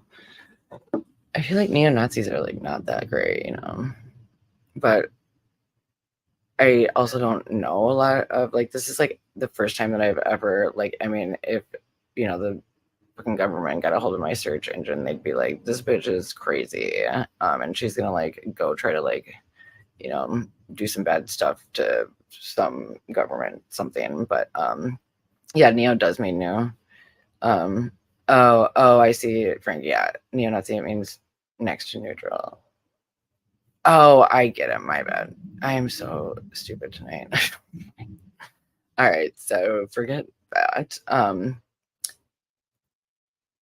And let's see. Okay, so what time is it? 7:30. Okay, cool. I think, how are you guys feeling? Well, yeah, I should just stay on here. I think I'll like maybe go for another hour. As long as you guys, yeah, I think I'll go for another hour. And for sure finish this drink, but I need to drink a little bit more. So they say, I'm sorry. Back to holder, the blah blah blah blah blah. Blah. So basically the same shit. So Murphy further stated when this Murphy dude that kind of like went into these old little like his own little rabbit trails, but then kept bumping up against his superiors, not Brad Holder, but fucking legit and Leesenby or whatever the dude's name is, and he kept trying to kind of bring it up, like, hey dudes, like look at this stuff. This is weird, right? Kind of weird. And they both like just pretty firmly like just pushed him back down. And then I guess when he was in like being asked about it like under oath, he said when he explained like about the Odinism angle and like how he just so easily just dropped it too, and he said that he figured that this phasing out was due to unified command knowing things that he didn't know that eliminated the Odinism angle. Murphy further stated, I kind of took my marching orders and just did what I was told and went where I was needed. And I feel like this is exactly the same shit that George Floyd officers, all four of them, are currently serving time for right now, and like for murder. And I just feel like this energy and like just this mindset is so like I feel like just strongly just I don't know, like nailed into people's minds. Like, I mean, it's basically like, kind of well, honestly, to talk about like the Nazis, like, and like with yeah, when the Nazis were starting to come around and like do all their horrible shit, and like they obviously people knew that shit was going on and people were disappearing and there's really really shady things, but they were obviously scared for their own lives, so they like ended up kind of just like going along with it. And it is scary to go up against like power, because you know what, they'll probably send you to death camp. So I don't even know if you can really blame people for that don't want to like you know stick their neck out for someone else who might be like seemingly being wronged or whatever. And like I totally felt that same way when I was in the prison system too, and it was for sure the way it's set up. I mean, like even, and I'm from a psych angle, like I mean I'm not into like obviously don't really like the police. I've always had issues with the police, and I can go into all of that later, but it's just there's so many things that I just is like so shitty, and this is one of them. And it's like this hierarchical like setup, and it's just like, nope, you don't ask questions and you just do exactly as you're told. And if that means that you're being asked to go like kill a bunch of kids and don't say anything about it, well, you better do it. And if you don't, like, you're going to be considered to be a like deserter of the military or something. So and like I mean, honestly, I know that there's like sympathy. My sympathy Anyways, my sympathy is not finite, and I can give multiple sympathies towards lots of people, but I do feel bad for the officers that were involved in the George Floyd murder. And like, I know that I like, I don't know, I kind of went down a rabbit hole with that too. And like, one of the officers is like really similar to me, same age, went to the same schools. Like, he kind of bummed around and fucked around in his 20s, and then was deciding like he kind of wanted to go and do something with his life again. So then that's when he started to look into like going into the police as a police officer, which is like what I did. I just decided to go on the psych side of things. And he was being trained by Chauvin. And like, so I had this supervisor at this prison, and it was honestly like the worst experience I've ever had. It was horrible. She was such a bully. It was like, I have never experienced something like that before. And I'm someone who like just, I guess, doesn't easily go along with shit. Like, if someone's gonna do something shady as fuck, I'm gonna be like, why are you doing that? That's like shady as fuck, But like in police force, the way that it's set up, and the different hierarchical structures and power, and just like how they even train people, like it really, and that's what I feel like. Okay, so this is my little spiel about ACAB. Like, because I like, ACAB stands for like all cops are bastardized, or all cops are bad. And I really do feel like, it's not about individual cops. Like, it's about the whole, like, regardless of who you are, if you are trained just a little bit to become a police officer, like, you are now like wow, damn it, I just forgot the word again. It was right at the tip of my tongue. Anyways, so like, yeah, you're basically like ingrained. Was I gonna say ingrained? What the hell was I talking about? All right, well, that's like universe's sign for me to shut up and continue moving along. Neo means neutral here. Nazi obviously means Michelle is money and skill. Yeah, for sure. Frank did basic training in Germany. They put us underground and collapsed it. Oh my god. When I got out, they said I was a Broomy. I'm Black Country. Broomy is Birmingham. Wait a second. Wait, Frank, you're a Black American living in the UK right now that trained in Germany. Is that what you did? Am I interpreting this wrong? Yes. Oh my god, thank you, Michelle. Wow. You must be a little clairvoyant, because that is exactly what I wanted to say. Indoctrinated, and thank you very much. Yeah, so they're basically indoctrinated into the system, and it's just like the system itself is so horrible and like just deeply, deeply seated with just such bad. I mean, the structure, we just have to start over again. You know what I mean? So that's what I mean by ACAB. And I feel like everyone's like, oh God, whatever, like, you hate the police, blah, blah, blah. And I'm like, no, dude, but like, it's not like I don't like hate on, if I met a police officer, like, I wouldn't like want to punch them or anything. Like, I have empathy, and like, I feel like I care about everyone in a way, and like, even police officers, even though I feel like most of them are fucking assholes and fucking power hungry jerks, like, and ridiculous amounts of power and just dumb. But anyways, regardless of those things that I might think about them, like, I can usually get along with them. Like, I bullshit really well with people of all different types of life. And it is interesting to be able to like, get their perspectives on things and like hear why they think the way that they do. And yeah, I feel like with the whole ACAB thing, It's not like necessarily trying to be like so anti-system, but it really just is such a horrible environment, and it's just super fucking just not a good setup. But yeah, and then so yeah, that's my little spiel about ACAB, and I have a lot of other spiels too. Birmingham is the city they met. I live between Birmingham and Wolverhampton, known as the Black Country, because we built the world after. All right, so I definitely interpreted that wrong. Well, thank you for clearing that up, Frank. I'm sorry that I made silly and wrong assumptions. So the system makes good cops quit. Yeah, exactly. And like, I mean, it's just like they're for sure. And if not, they're this Murphy dude, and they just take their marching orders and just do what they're told, you know. And if you don't, if you want to like put up a little bit of, you know, a fight, you better watch out, because they are fucking mean. Like, they ruined like my life for like a year. I mean, honestly, I was like, I can't imagine what it would be like to be an offender here. If I feel this way as a peer, like as a colleague, like how the fuck are they treating the offenders? You know what I mean? Anyways, yeah, it's just pretty crazy.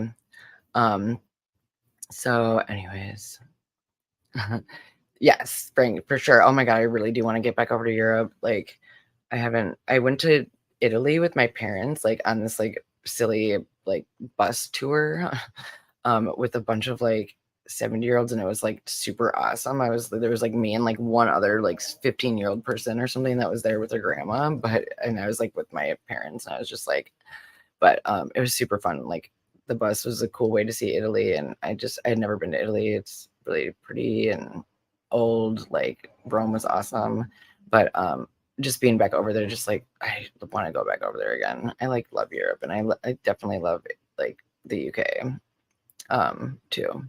But I just love traveling in general. Like, I would literally go everywhere if I could. So they said that they want the judge to read the Odin report. So they say that okay, so this is the Odinist connections, which some of this is incriminating, but let me know what you guys think. So Brad Holder's son, Logan Holder, was dating Abby Williams. This is so fucking weird to me. When I read this, my jaw dropped. I was like, excuse me. I think he did say it earlier, but like, that's such a big deal. Like, dating Abby Williams at the time. No, and they say nobody denies this fact. So that's important. Like, what the fuck? How is this dude not a suspect after a month of these girls being murdered, and it was never solved for like 6 years? But the dude who is like posting Facebook pictures of crime scene, like, you know, paintings or artwork that no one knows about, and his son dated Abby. What the fuck? How do you explain that? I don't think you can. Yeah, exactly, Michelle. So they say there's only one known interview of Brad Holder concerning the Delphi murders, at least through August 2023. And in that document, that they learned Brad Holder was usually in Delphi every weekend visiting his friend Patrick Westphal, who they also accused was involved, or alleged was involved with this, and attending religious ceremonies at Patrick Westphal's house, usually on Sundays. Asatru is interchangeable with Odinism. Is it? Okay. I don't think that's true. I mean, I bet it is, like, it can be, like, you know, interchange, but I don't think they actually, you know, when you really get down to like the deeper meanings, I don't think they are the same thing, but I might be wrong. So, yeah,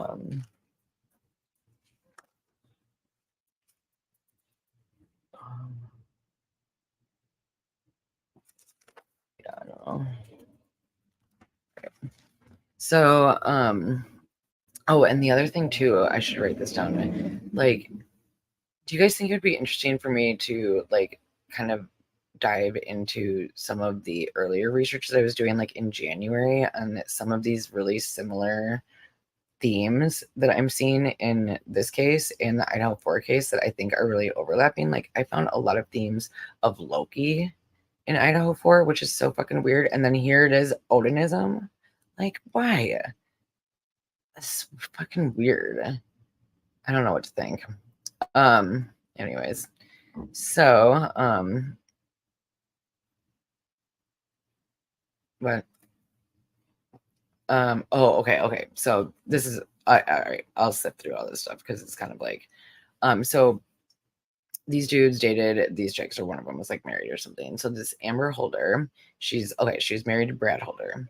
And she knew that Brad and Patrick had been friends for a while, but that, and they were even pictured as late as January 21st, 2017 together, they say, which is like, just a couple weeks before the murders. And that he also continues to be Westfall appears 10 times in pictures that Holder posts on Facebook prior to February 13th, 2017.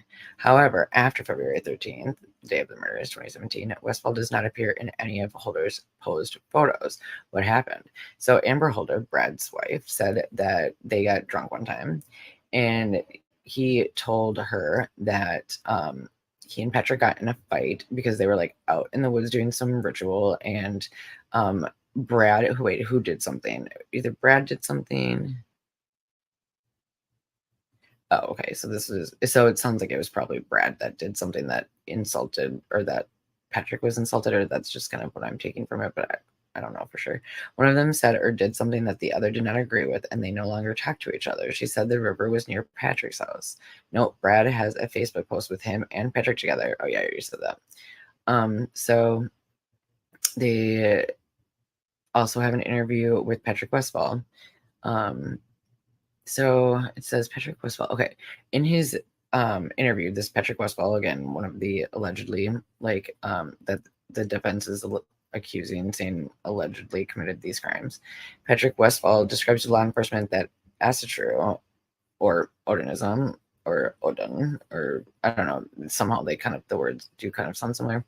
But I didn't do a good job proving that. But Patrick Westphal described law enforcement was a warrior type religion with many gods, so paganism, including Odin and Thor. And I definitely found Thor and Loki in the Idaho 4 shit. So I'm like, well, I don't know, it just makes me curious. Like I feel like people might be playing different roles in these different crime scenes. I'm sure there's more that we don't know about.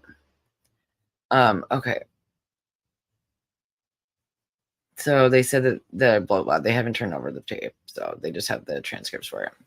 And so they're like, well, what happened after February 13th? And they think that obviously because of the murders that took place on the 13th, and they did say that it was like that night that they were like done with like doing a ritual, something happened by the river. So it sounds like maybe the murders is what kind of like ended their friendship.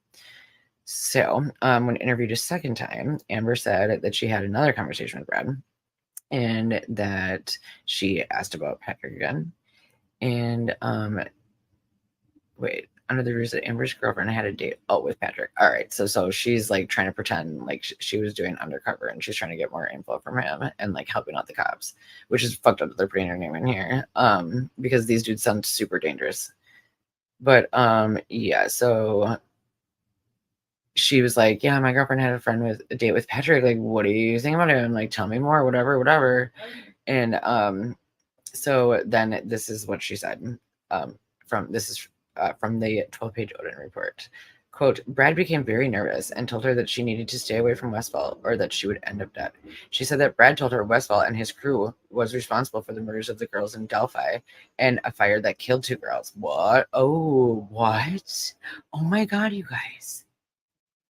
Dude, that's definitely like the fucking sergeant and her daughter, right? Dude, that's messed up. How do I change the color of the highlight? I'm sorry. I can't even see that. All right, anyways.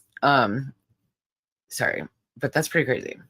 She was not familiar with any of the fires that killed any children until Brad mentioned it today. She said Brad may have been talking about that fire, but had the number of killed wrong. She said Brad told her that Westfall and his crew had friends in several states and that they have no problem killing race traitors.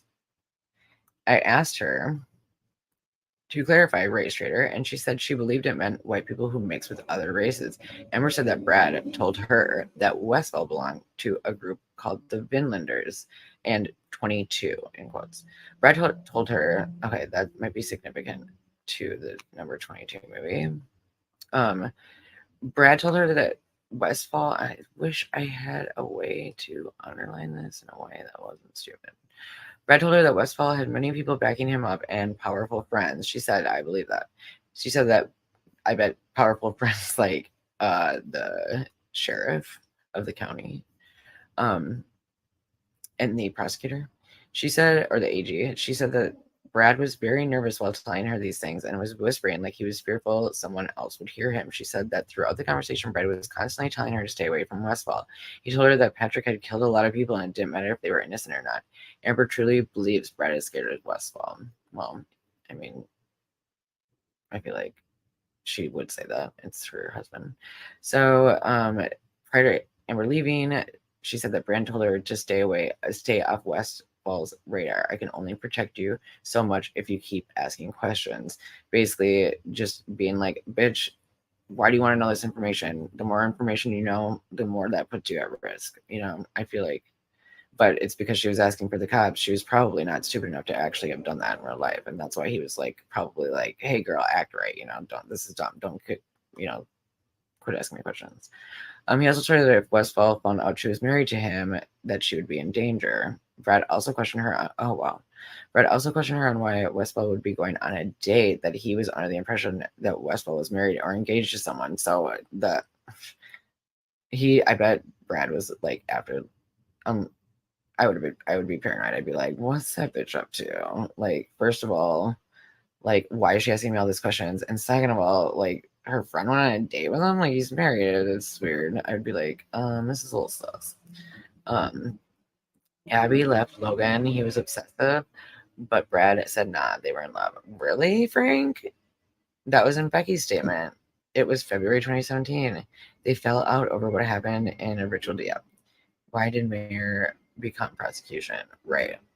Oh, did it? Oh, is that Mick whatever?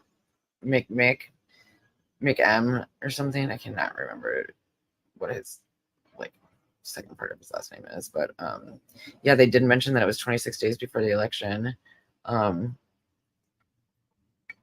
That's interesting about Abby leaving Logan because he was obsessive.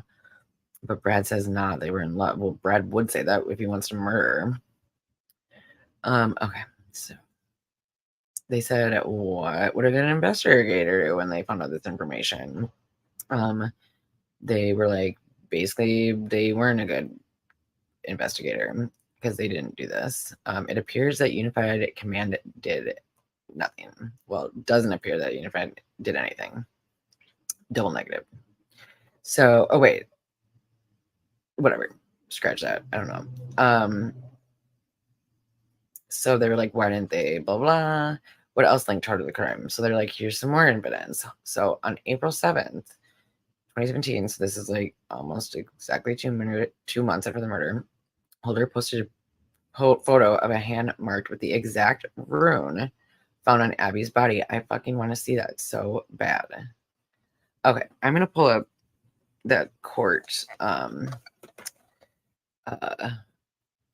court TV depiction of the hold on.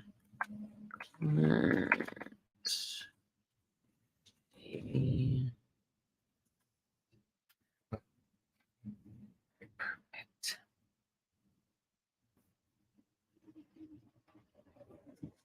Beautiful. Oh, damn it. No, stop. Oh, damn it. It brought me this too. Oh my gosh, you guys. Yeah, and Suzanne Morphew just got phone too. That's pretty exciting. I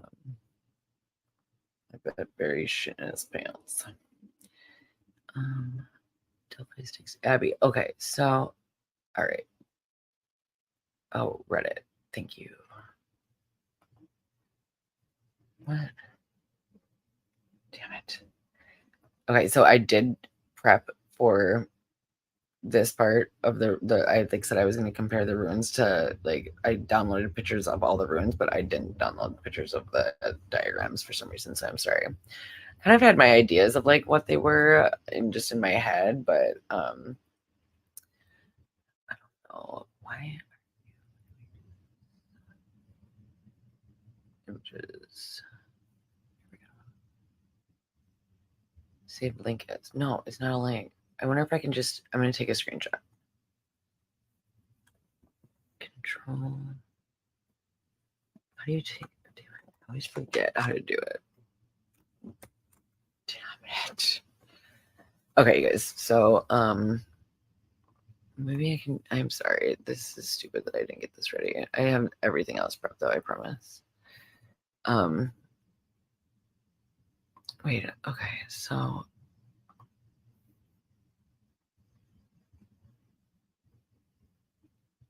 This is the 20-minute one again. Okay, perfect. I went right to it. Thank you, universe. They really want, universe wants us to solve this crime. All right, so I'm gonna go to that. That's fine. Okay. All right. Present. Yes. What?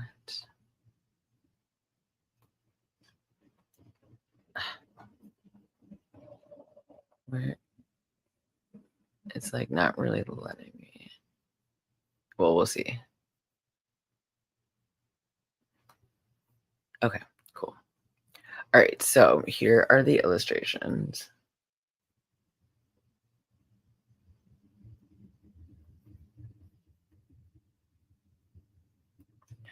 And then I'm gonna pull up, actually here, I'll do this.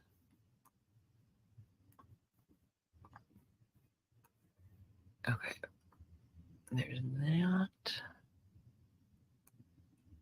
And then I'll grab the rune that I downloaded earlier. Oh, fuck. Where is it? I'm sorry, you guys. I'm sorry.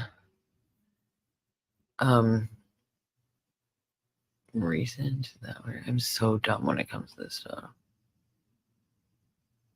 Oh, okay, yeah. All right, cool. No.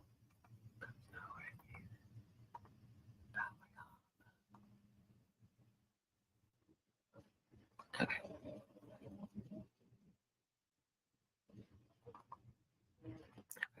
Sorry. All right, here we go. Finally.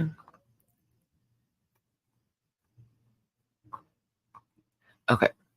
So here is a depiction of the original 24 original runes, and it's like stacked in the way that they say that it's supposed to be originally, like it's the like it's 3 rows of 8.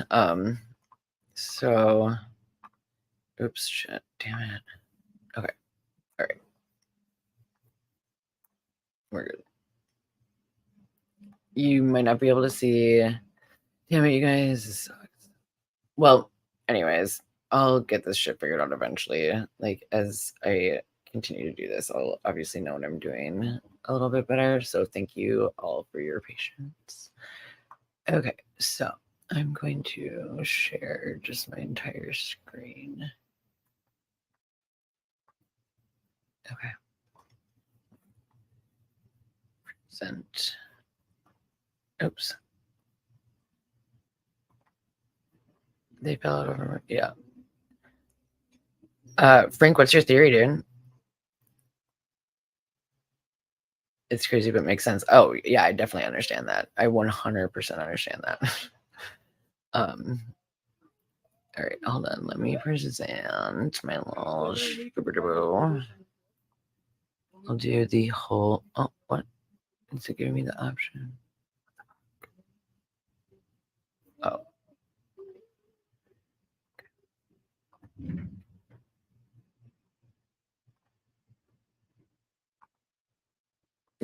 Perfect. Okay, cool. Sorry that took so long. Alrighty, so this is what the bodies look like. And then these are the runes. Fuck. Okay, so what I found out. I have a theory too. Frank, what's your theory? Do you want to come on and talk about it? It might be nice to have someone like talking with me to like compare some of these like rune symbols too. But only if you guys want to. Or like thinking, but also you can just type it and we can talk about it too. Sorry that this is like, all right, damn it. How do I get this bigger? Alrighty, well, all right, so sorry, this kind of sucks.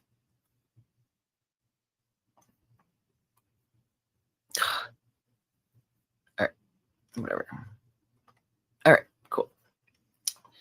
So the V, okay, here we go.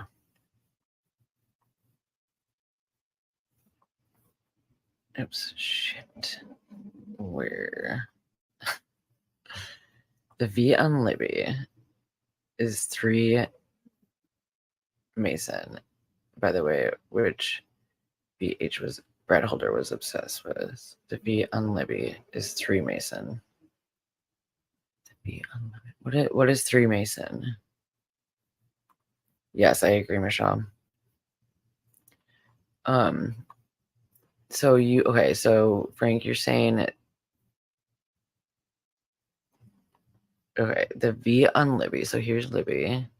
The V. So this upside down A looking thing that you're talking about is 3 Mason. I don't understand what 3 Mason is.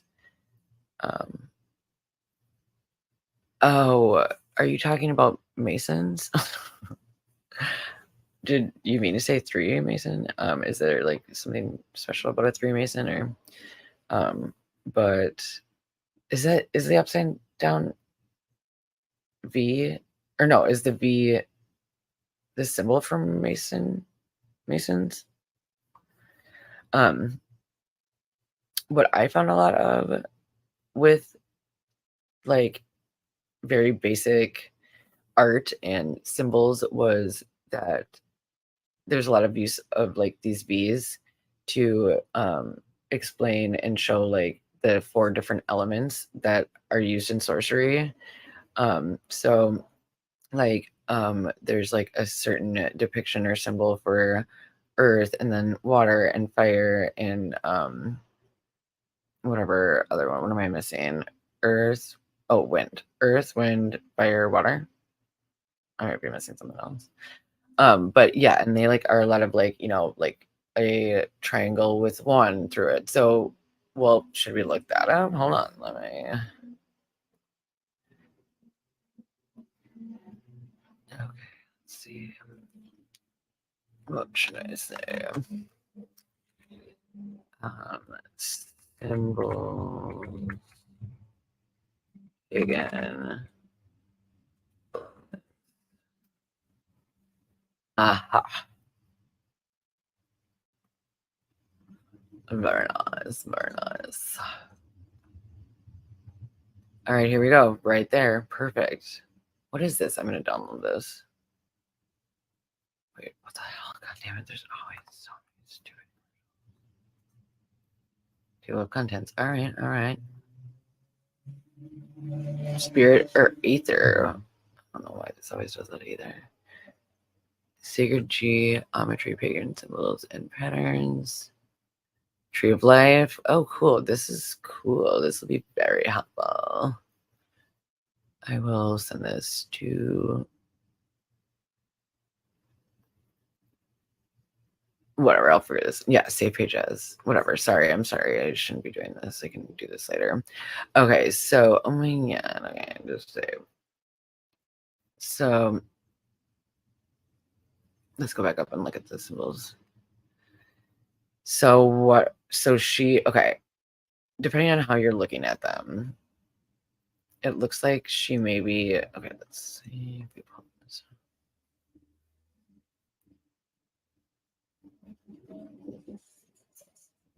That's Earth. Don't you guys think? To me, that looks like what's on Libby right here is Earth. It's one of the elements. So that makes me think that they're maybe doing a like spell or some type of like sorcery or, just dark magic or magic, and are trying to do it, and that they're maybe using different murder scenes to harness each of these elements of water. Like, I don't know if you guys know The Craft from like the 90s, that movie with like who was famous in it? Oh, Nev Campbell was in it from Party Pie. I'm pretty sure that was her. Yeah, it was. They made her like look ugly at first, and then she got pretty.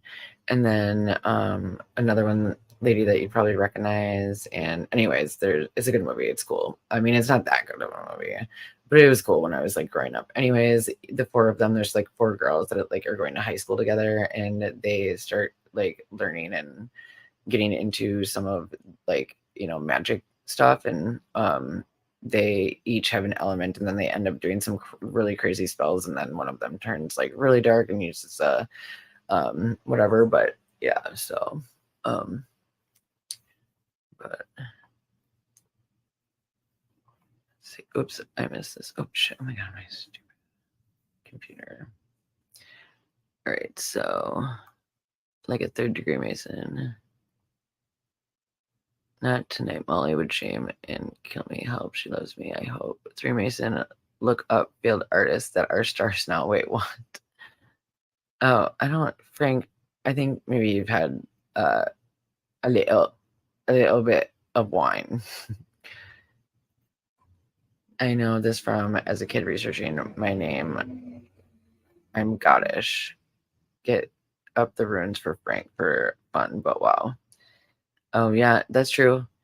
I think, yeah, there's probably, I mean, these are kind of like the runes are honestly where a lot of all languages really come from, is like these symbols were like around to represent like the kind of like more in-depth spiritual meaning, but they also represented a sound too. And then they eventually kind of turned into our alphabet, I think. So Michelle's like, oh yeah, different crime scenes for different elements. Yeah, right. Maybe. I don't know. Or maybe maybe they only, I think, to me, I'm thinking that they would need to combine the four elements. And so it makes me think, and I would like to see if there are other, kind of like, I don't want to call them Easter eggs like the stupid prosecution or defense does in their thing, but yeah, like I feel like I think they're trying to become like superhuman, and in order to do that, they need to harness like these like elemental powers along with probably some other powers too that they have. With that being said, this is my theory. We know 2 crime scenes. That's true, Frank. Like, so you like, because there's a crime scene at like where they were found, but that obviously they say like wasn't where they were killed. So, and they said that I think that they think it's another tree nearby, maybe, that it took place. I don't know necessarily why they think that, probably because of like, blood pooling underneath or on the tree or something. Um, but yeah, like it's frustrating to me that the police, this is another thing about ACAB and these stupid fucking police officers. It's just like they're so fucking shady with their information. It's so frustrating. I mean, and they're shady as fuck. Like, they're like gag order, and then like with this Idaho 4 case, and the prosecution's dropping all those stories, and they're definitely trying to set it up. Like, I mean, they're going, I mean, they're playing dirty. Like, it's just not, they're not being cool, and they know it. And like lawyers are just always like that, I feel like. They're just shady. But yeah, so that was like another little tangent. I respect all the lawyers out there, but so runes was how we depict ancient Europe. Why is my thing not working? Uh-oh. Is my internet still? It's weird. Oh no, is my screen frozen? Shitty. What do you mean by runes are how we depict ancient Europe? Like, what do you mean by that, Frank? Um, oh, so okay, so here's the other thing that I think we should, all right. Yeah, so let me say this first, and then I'll go into kind of further details on here that we can maybe keep in mind, like, while I'm getting into the details about like kind of these markings on them. Oh, that's why I went off on the tangent, because they don't share information and like they keep everything hush hush, and they like make up these excuses like, it's going to benefit the, investigation, because then they'll really know if someone did it, because they'll be the only ones that know the information about the crime scene, which I'm just like, no, dude, like that makes zero sense. Like, I mean, I just feel like since when do the cops fucking care that they have like the right person under arrest anyways? Do you know what I mean? It's kind of just like, that's bullshit. No, like that is not the reason why you're not giving this information out. Like, and I feel like it's just like a power thing. Like it's like they know that if they hold all the information, and that's the same shit that they're doing to the defense right here. The defense is like, hello, can we get this fucking documents, dude? Like you just dropped hundreds of thousands of hours and pages of information, and it is someone's life. Like, I mean, I know that like people don't really have a lot of sympathy for, offenders, but I mean, I just feel like uh you just hope it's not you. You know what I mean? I feel like everyone should have empathy for someone that's like going through something like that. And yeah, it is just kind of crazy that they can set up. I mean, imagine if Richard Allen didn't fucking do this, or Brian Clover. I mean, they will never ever be able to like live back to where they were. Like they will always have people thinking that they murdered these like young people. So it's just crappy. And like, like slander, you can sue people, but like for some reason the police don't have to do that. And then but then they get mad and they're like, why is everyone talking about the case? Like, what, can we not have the social media people like talking so much about this? Like it's just gonna ruin it. Can we keep everything private? It's like, dude, like don't you like you this is checks and balances. Like secrets just never are good unless you're trying to like hurt someone. I feel like everything should come to light. um so anyways, that's my little spiel about that. But it would have been interesting. I bet they are withholding information from maybe other crime scenes. Like I feel like I do have a feeling that in Idaho 4 there's maybe some symbols that were painted on the wall in blood. And I do have like some evidence, but like nothing solid for that. But there's definitely kind of been a rumor that I feel like is probably accurate. And like, there's all those other rumors that like, some of them, and honestly love the uh, wounds are similar too. Like if you think about the neck wounds and just how much blood there was for each of them. Um, and I have kind of thought from the beginning that I do feel like the Idaho 4 kids were like maybe taken out of the house and then brought back at a later time. So that is kind of something similar that I think that they're saying with Abby and Libby too. Um, Okay, so let's go into this and then I'll kind of explain. No, so yeah, I was going to explain my theory. Oh my God, is this frozen? Oh my God.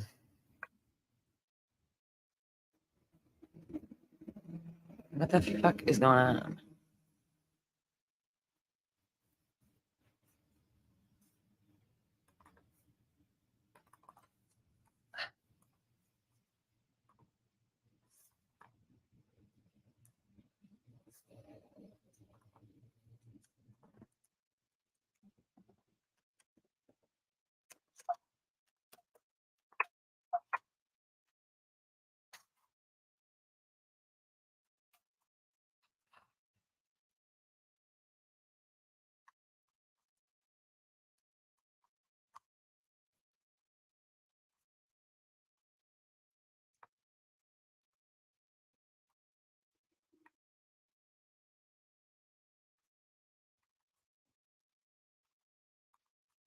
What the hell?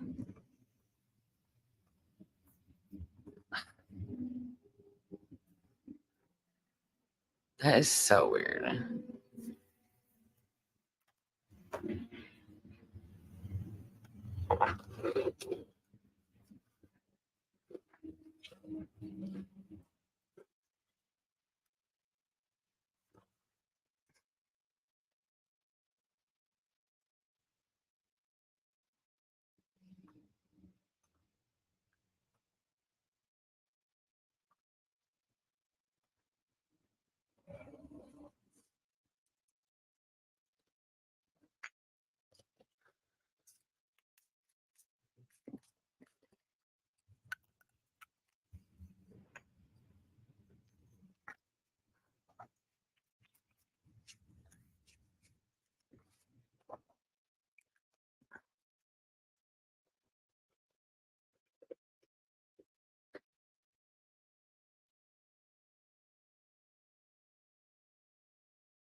Can you see me?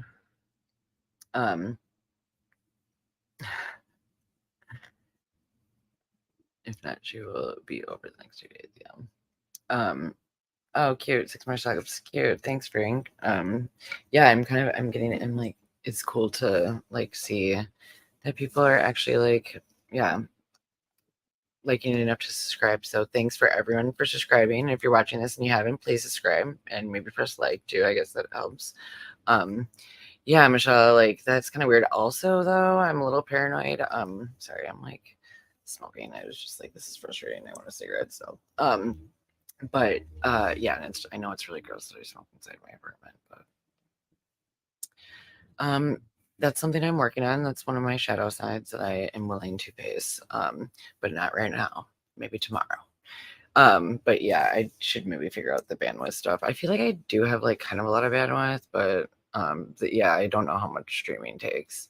So, but definitely was not working well where I was before, and that was like a shared like it up like throughout the apartment complex. But yeah, but I'm also kind of paranoid because like right when I start talking shit about, like well, I guess I shouldn't say right when I started talking shit, but it does seem a little sus. Like, why all of a sudden did my screen just like totally shut down and like wasn't responding at all? This never happened. Do you think that's streaming? I guess that could be streaming. Maybe I'm just like old and paranoid.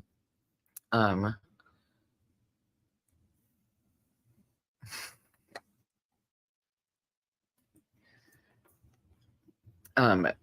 Thank you, Frank. I'm not quite sure what that means, but I appreciate you. Um, just gotta make it. Oh, I get it. Okay, you didn't finish it. Okay, cool. Yeah, I feel like how can you not be, if you've lived enough life, hopefully you've learned to be paranoid. I don't know.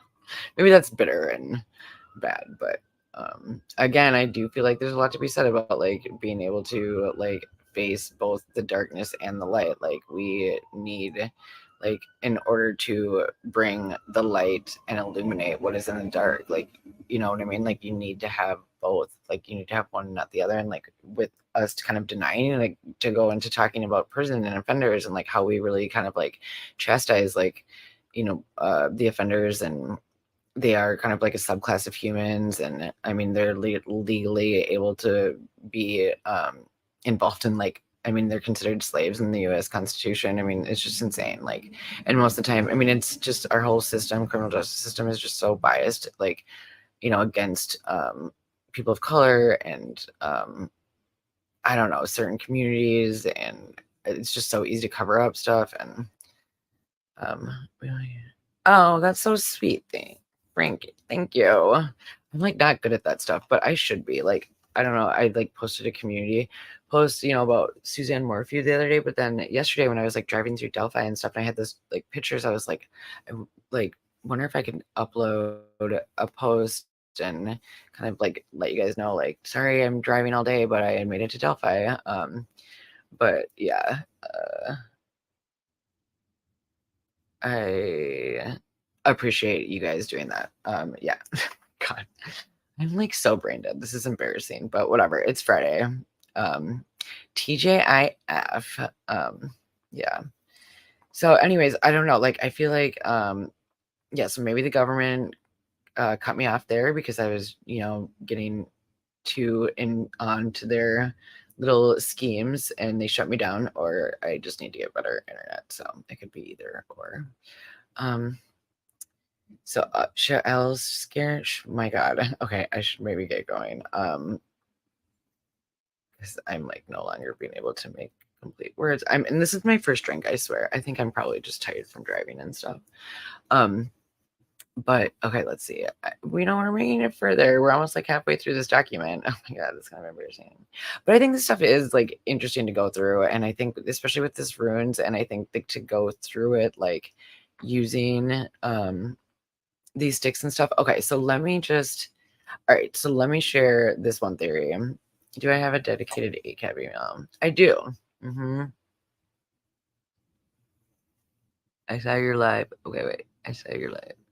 Watch the replays. So think Michelle is definitely your first model, or I was so cute. Bring it. You have my word. I promise you that for sure. Yeah. Thank you for validating my concerns about that. Blifton.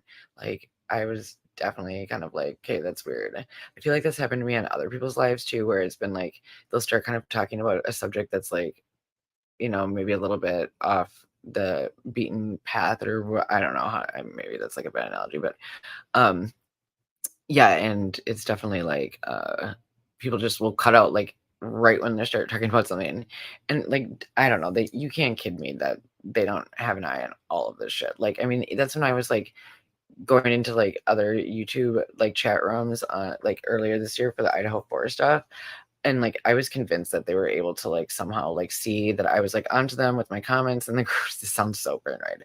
And that they would be able to somehow trace like where I lived. And that's why I was like, that's why they're like sitting outside my house right now.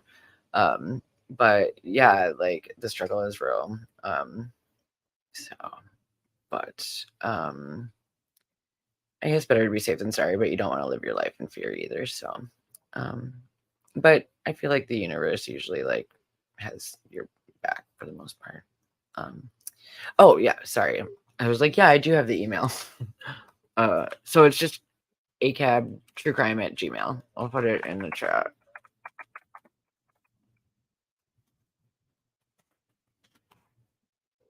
Sorry, I won't smoke again. That makes me look kind of trashy, but I don't know, but maybe it makes me seem like, you know, a detective or something. Like an old school detective. I don't know. See how many takes a fall. I don't understand, Frank, but you're not talking to me, so I don't need to. All right, so okay. Let's stop here. Wait. Let me see. 59, and then let me just explain my little theory of like what I found today on this Odinism stuff. Come in under my Mr. Brock account and mod that one. So as you grow, I'll be a little awesome. Wait, I don't need to type that. You can hear me. Oh my God. Thank you, Michelle. That's awesome.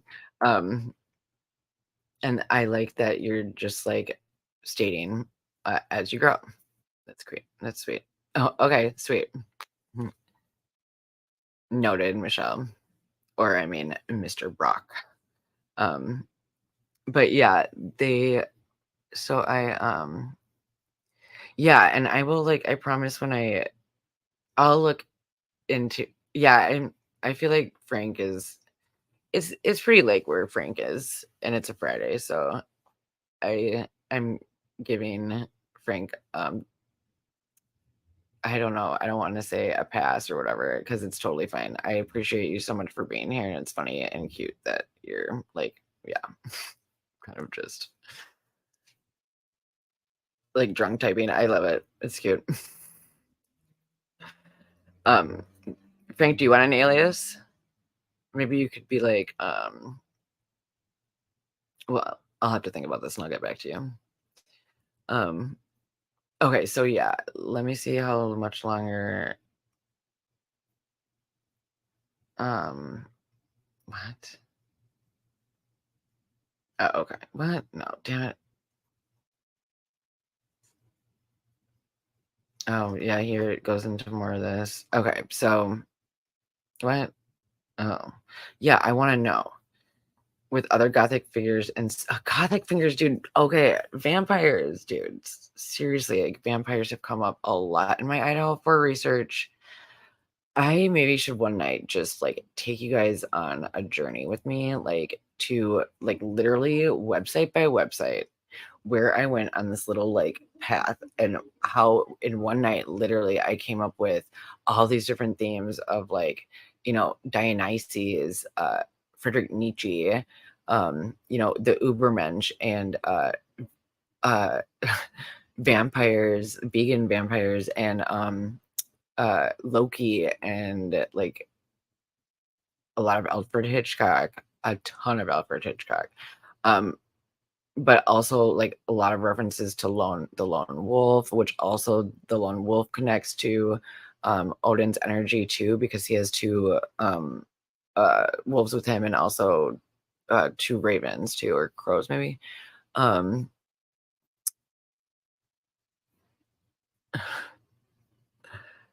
Frank says, I'm not even drunk, I should be, but I had my G last minute smoking.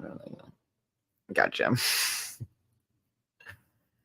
Yeah, I'm hoping to maybe since I just got back into town, I haven't been back in town for a couple of weeks and a couple of friends are out for dinner tonight and I was like, oh, I scheduled a live and I like really feel like I want to keep being consistent with I don't know, like I do like these lives and I feel like it's with I have all of this research done anyways, so it's not like it takes a lot of prep time for me to just come on here and like just kind of talk, but I don't know. If it seems like I'm talking too much, people can comment below and say mean things or whatever, or tell me that whatever. I'm not gonna go there. But yeah, so they do go into these more details about like sticks placed over the right. What? Hold on. Oh, okay. Never mind. So yeah, we'll get into this tomorrow. But here's what I found out that I just want to leave us with today. And it's like the fact that so when I was looking up how runes are used, like basically they explain that the so the rune of days the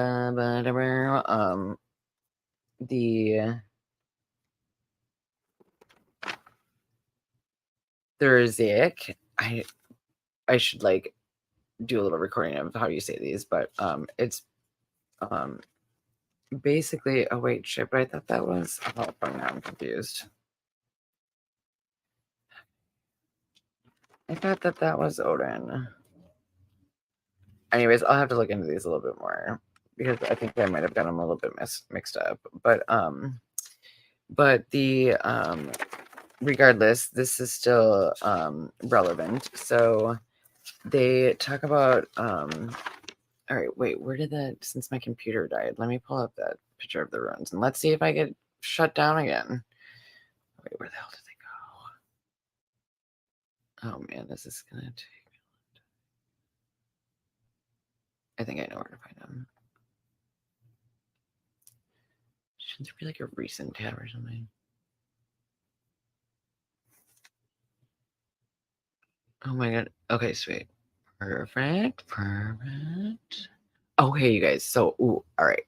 This is super relevant. Hold on.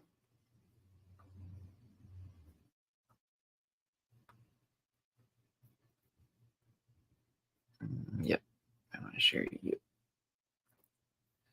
All right. Can y'all see that? Wait, hold up. No, I can't see you guys. Yeah. Oh shit, but I need to pull it up so it's not weird looking, you guys. Oh, also, I was going to comment on the defense filings, but I feel like it's like whatever, or the prosecution response to the documents, but it's like obviously not surprising. It's just some bullshit where it's like, oh, no, it's not true, and this is preposterous that anyone would ever think this about us. Okay, so let me.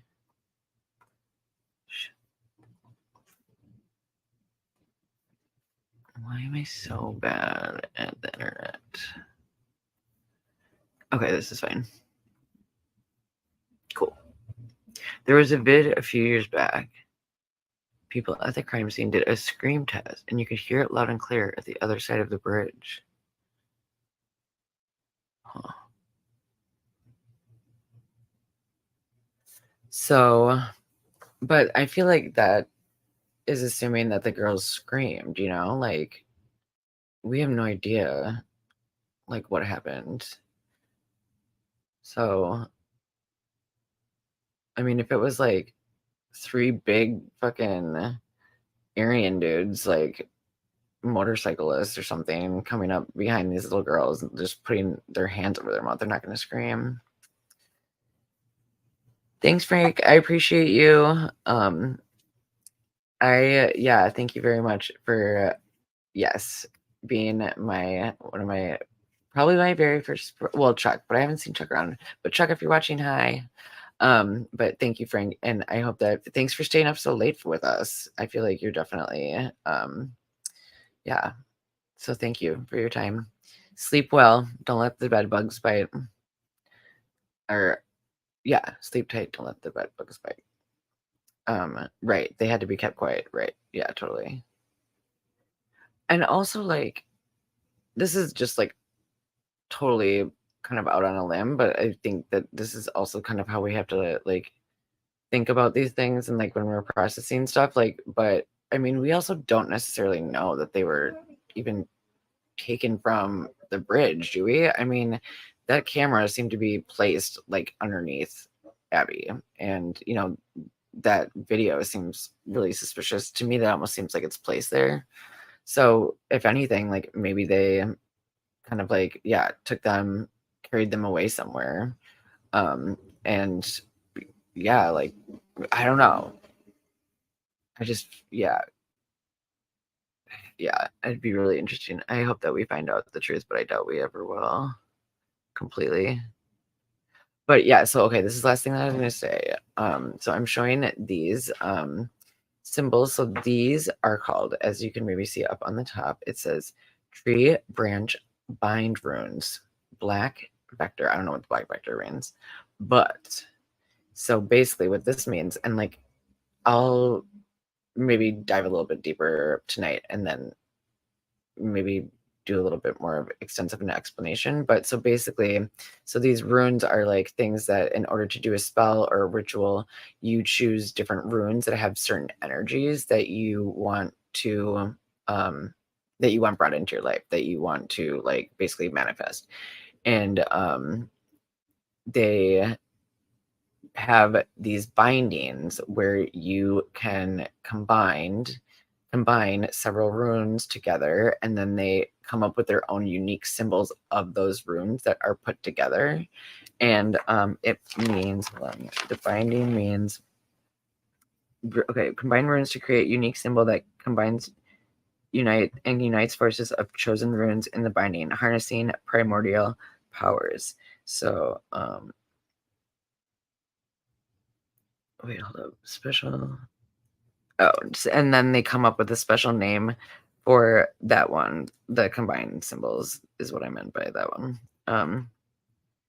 And yeah, combos of runes. When used as bind rune, you directly are activating forces within the rune. So when you do binding, you're seeking to have a deeper understanding of everything and access to the sacred wisdom, which they believe is going to bring them superpowers, I think. And so anyways, these, I think it would, like I said, we were just looking at that A on Libby, which I'll make sure that I have maybe like an actual like kind of like thumbnail type idea of like this and some other rune depictions, and then the pictures of the bodies from Court TV again. I'll just screenshot my phone or something, because I do think that it's they probably were doing bindings like so yeah. Oh yeah, it's something else that I just thought of that's super random that I was just like, whoa, that's kind of intense. This is just totally random. But as I was looking up these videos, there's definitely an interesting group of people that were talking about Odin and like the cult of Odin and rituals specifically. But yeah, this one guy was like, in order to learn the runes, there's lots of different ways that you can do this. But he's like a super like emo about it, and he was like, well, you can use, if you make your own runes, you can use any type of substance that you want. You can use bone, but you can use blood, which is like very controversial, but like I truly believe that this is something that's very important to do. So yeah, make sure that you're like making a little thing of your blood and then writing on the runes in blood. And I was like, that's weird. And then he was like, yeah, well, I didn't say that's weird. It was just a video, but in my head, I was like, that's weird. And then he was like, he said something else. Oh, he was like, there are many different means to learn the runes. Spooning is one. And I was like, this has got to be a joke. But he took it really seriously and he kept talking about it. Maybe I'll record him and play it for you guys tomorrow. I mean, I don't want to talk smack, but it was just interesting. But he apparently he kept talking about it, and he like thought that this was the best method for runes. Learning runes was that if you spent like a short amount of time like really studying them, and then if you got a rune wrong, you would get smacked on the hand super hard with this huge wooden spoon, and that's what they call spooning. And he's like, that is by far the best way that you can learn runes. I know it's a little controversial, but seriously, I mean, it's really the best way. I'm like, oh my god, dude, no, it's not. Like, we know that like corporal punishment does not help people learn things. It's just like, dude, what? There's so many inaccurate statements I found on like all like in my research today. Yeah, these bound runes have similarities for sure. Yes, I know. Um, thank you. I appreciate that you noticed my creepy scientist voice. Or am yeah, anyways. But anyway, so these are just a couple of examples of bindings that you can do, but like there's lots of different. I mean, we can just kind of look at what was on Abby's body and compare it to this because okay, so I think she looks like I think definitely there's this thing. So you see this symbol right here, the one on the right side, like this part, that is that represents. Hold on, that is the. Wait a second.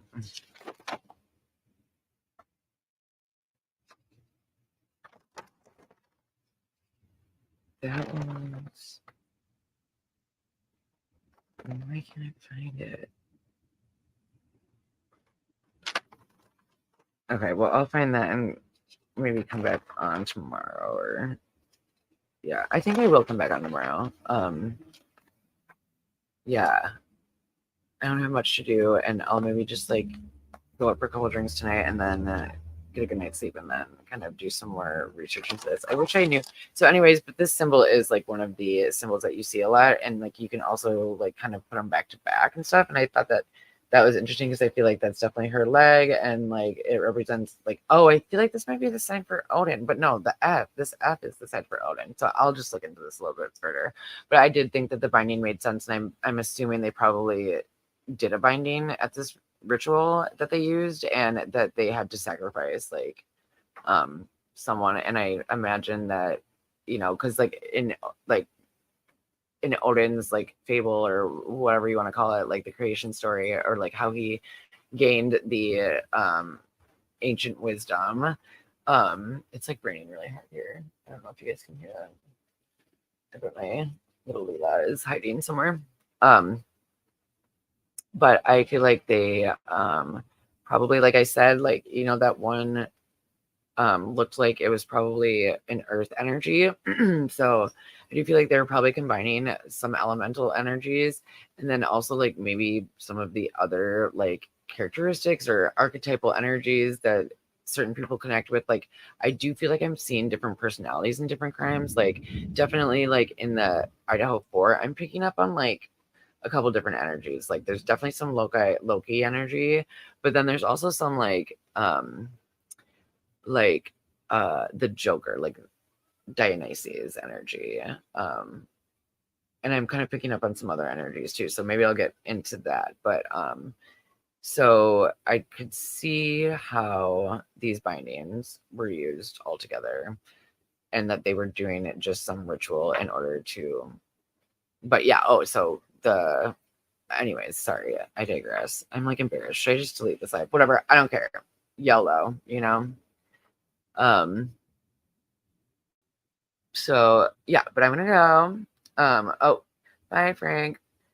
Ancient Europe English. Oh, yeah, if you want to, Frank, but if yeah, yeah, I do tarot. I actually did tarot on Dave last night in the bar in Delphi. And he was very impressed. He actually told me that he was like, "You're so cool." He said that like 4 times. He was like a really sweet guy, but he definitely, I mean, I think he was like, he like, I think took out the trash for like a beer or something. So, but he was really sweet. Anyways, so yeah, I do tarot readings and I randomly, do you want a card at all, Blifton? I can like pull maybe a card for you or something. And then maybe I'll pull a card for this live too or something. Really? Okay. Well, there's only 3 people in here, so I'm gonna just pull 3 cards and then it'll be a collective energy.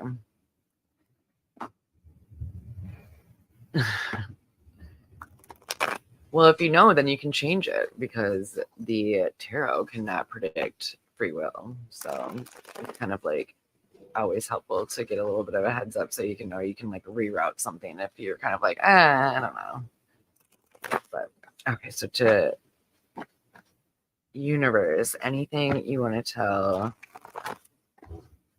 the peeps on ACAB channel right now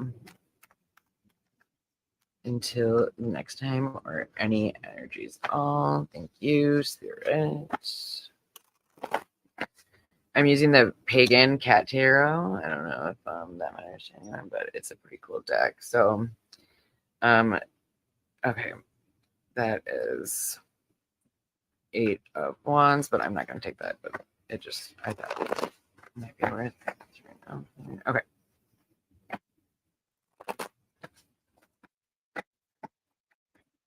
Perfect. All right. So, first card is the 2 of Wands.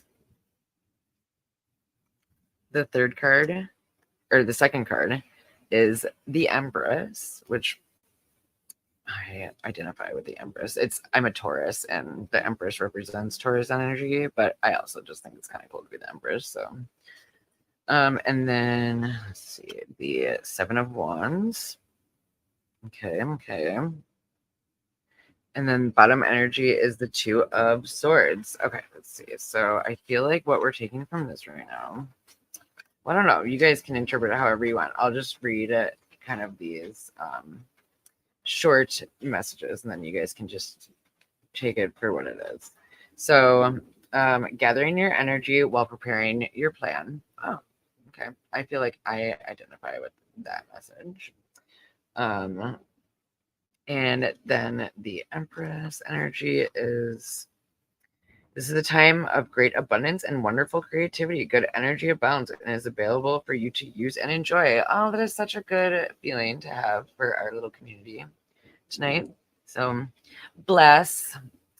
And then Wands. Okay. All right. Well, interesting. So this last card is defensiveness, which may or may not be warranted.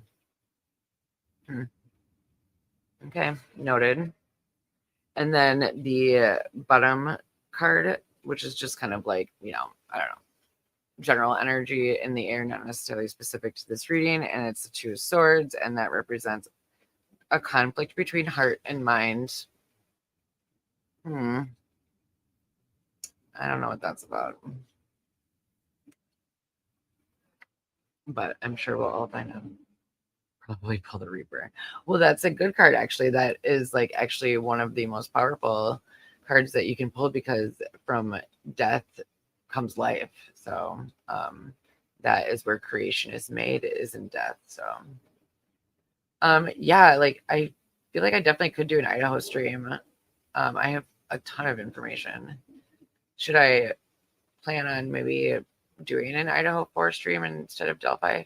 Maybe I'll do, okay, I'll plan on doing an Idaho 4 stream like in the next couple of days. Do you like have any specific areas that you think would be good to talk about? Or I think I have like an idea of like maybe where I could just get things started, but it's just hard to kind of like organize my thoughts around everything. So if people have like any particular area, and then I feel like just going to that, and then I could easily backpack, or like, is it called backpack or whatever, piggyback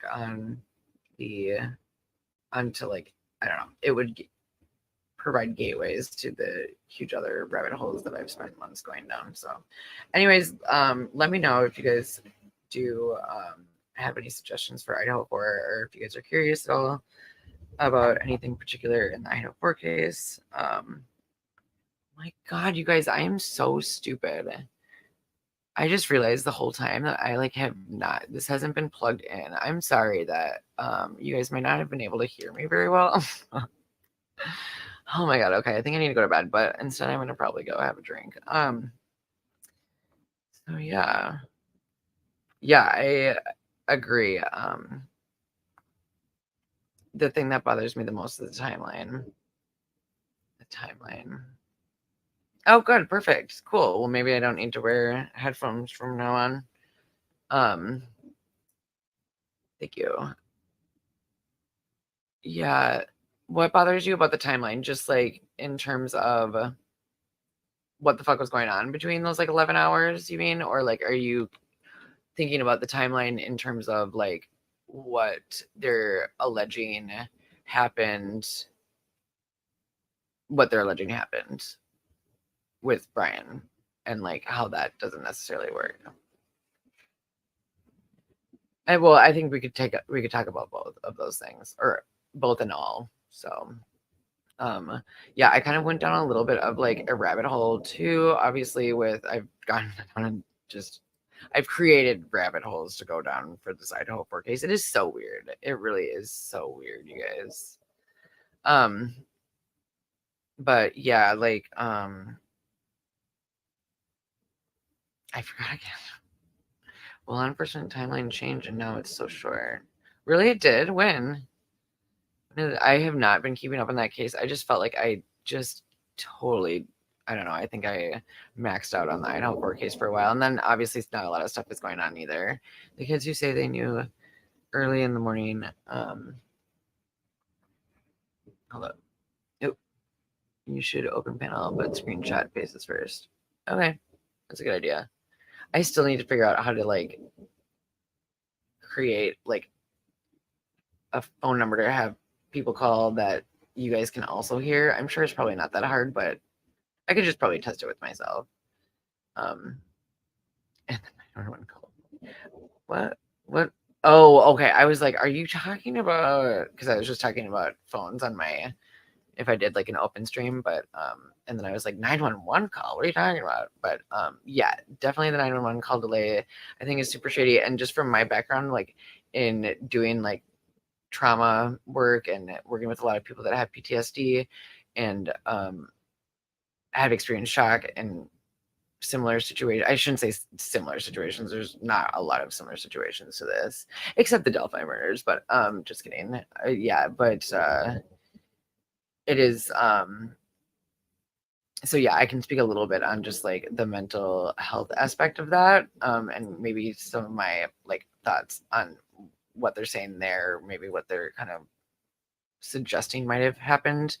But I think it's super shady too. Yeah, I think that's super worth talking about. And maybe, yeah, okay. So I'm gonna write that down, and then I'll prepare some of my timeline stuff. For yeah, I'll come on tomorrow sometime. I usually go to the karaoke on Saturday night, so I'll probably go on tomorrow evening again. I don't know yet what time, so I won't schedule it quite yet. Maybe I should just schedule it. Okay, I usually go to karaoke. All right. Through Google you can get a number, but then would it? I don't understand how that would work like on my system. I'll just have to like try and error. That doesn't work. UK. Oh, for real, Frank? That sucks. What about like Nico Japcat? What is up? I like your cat.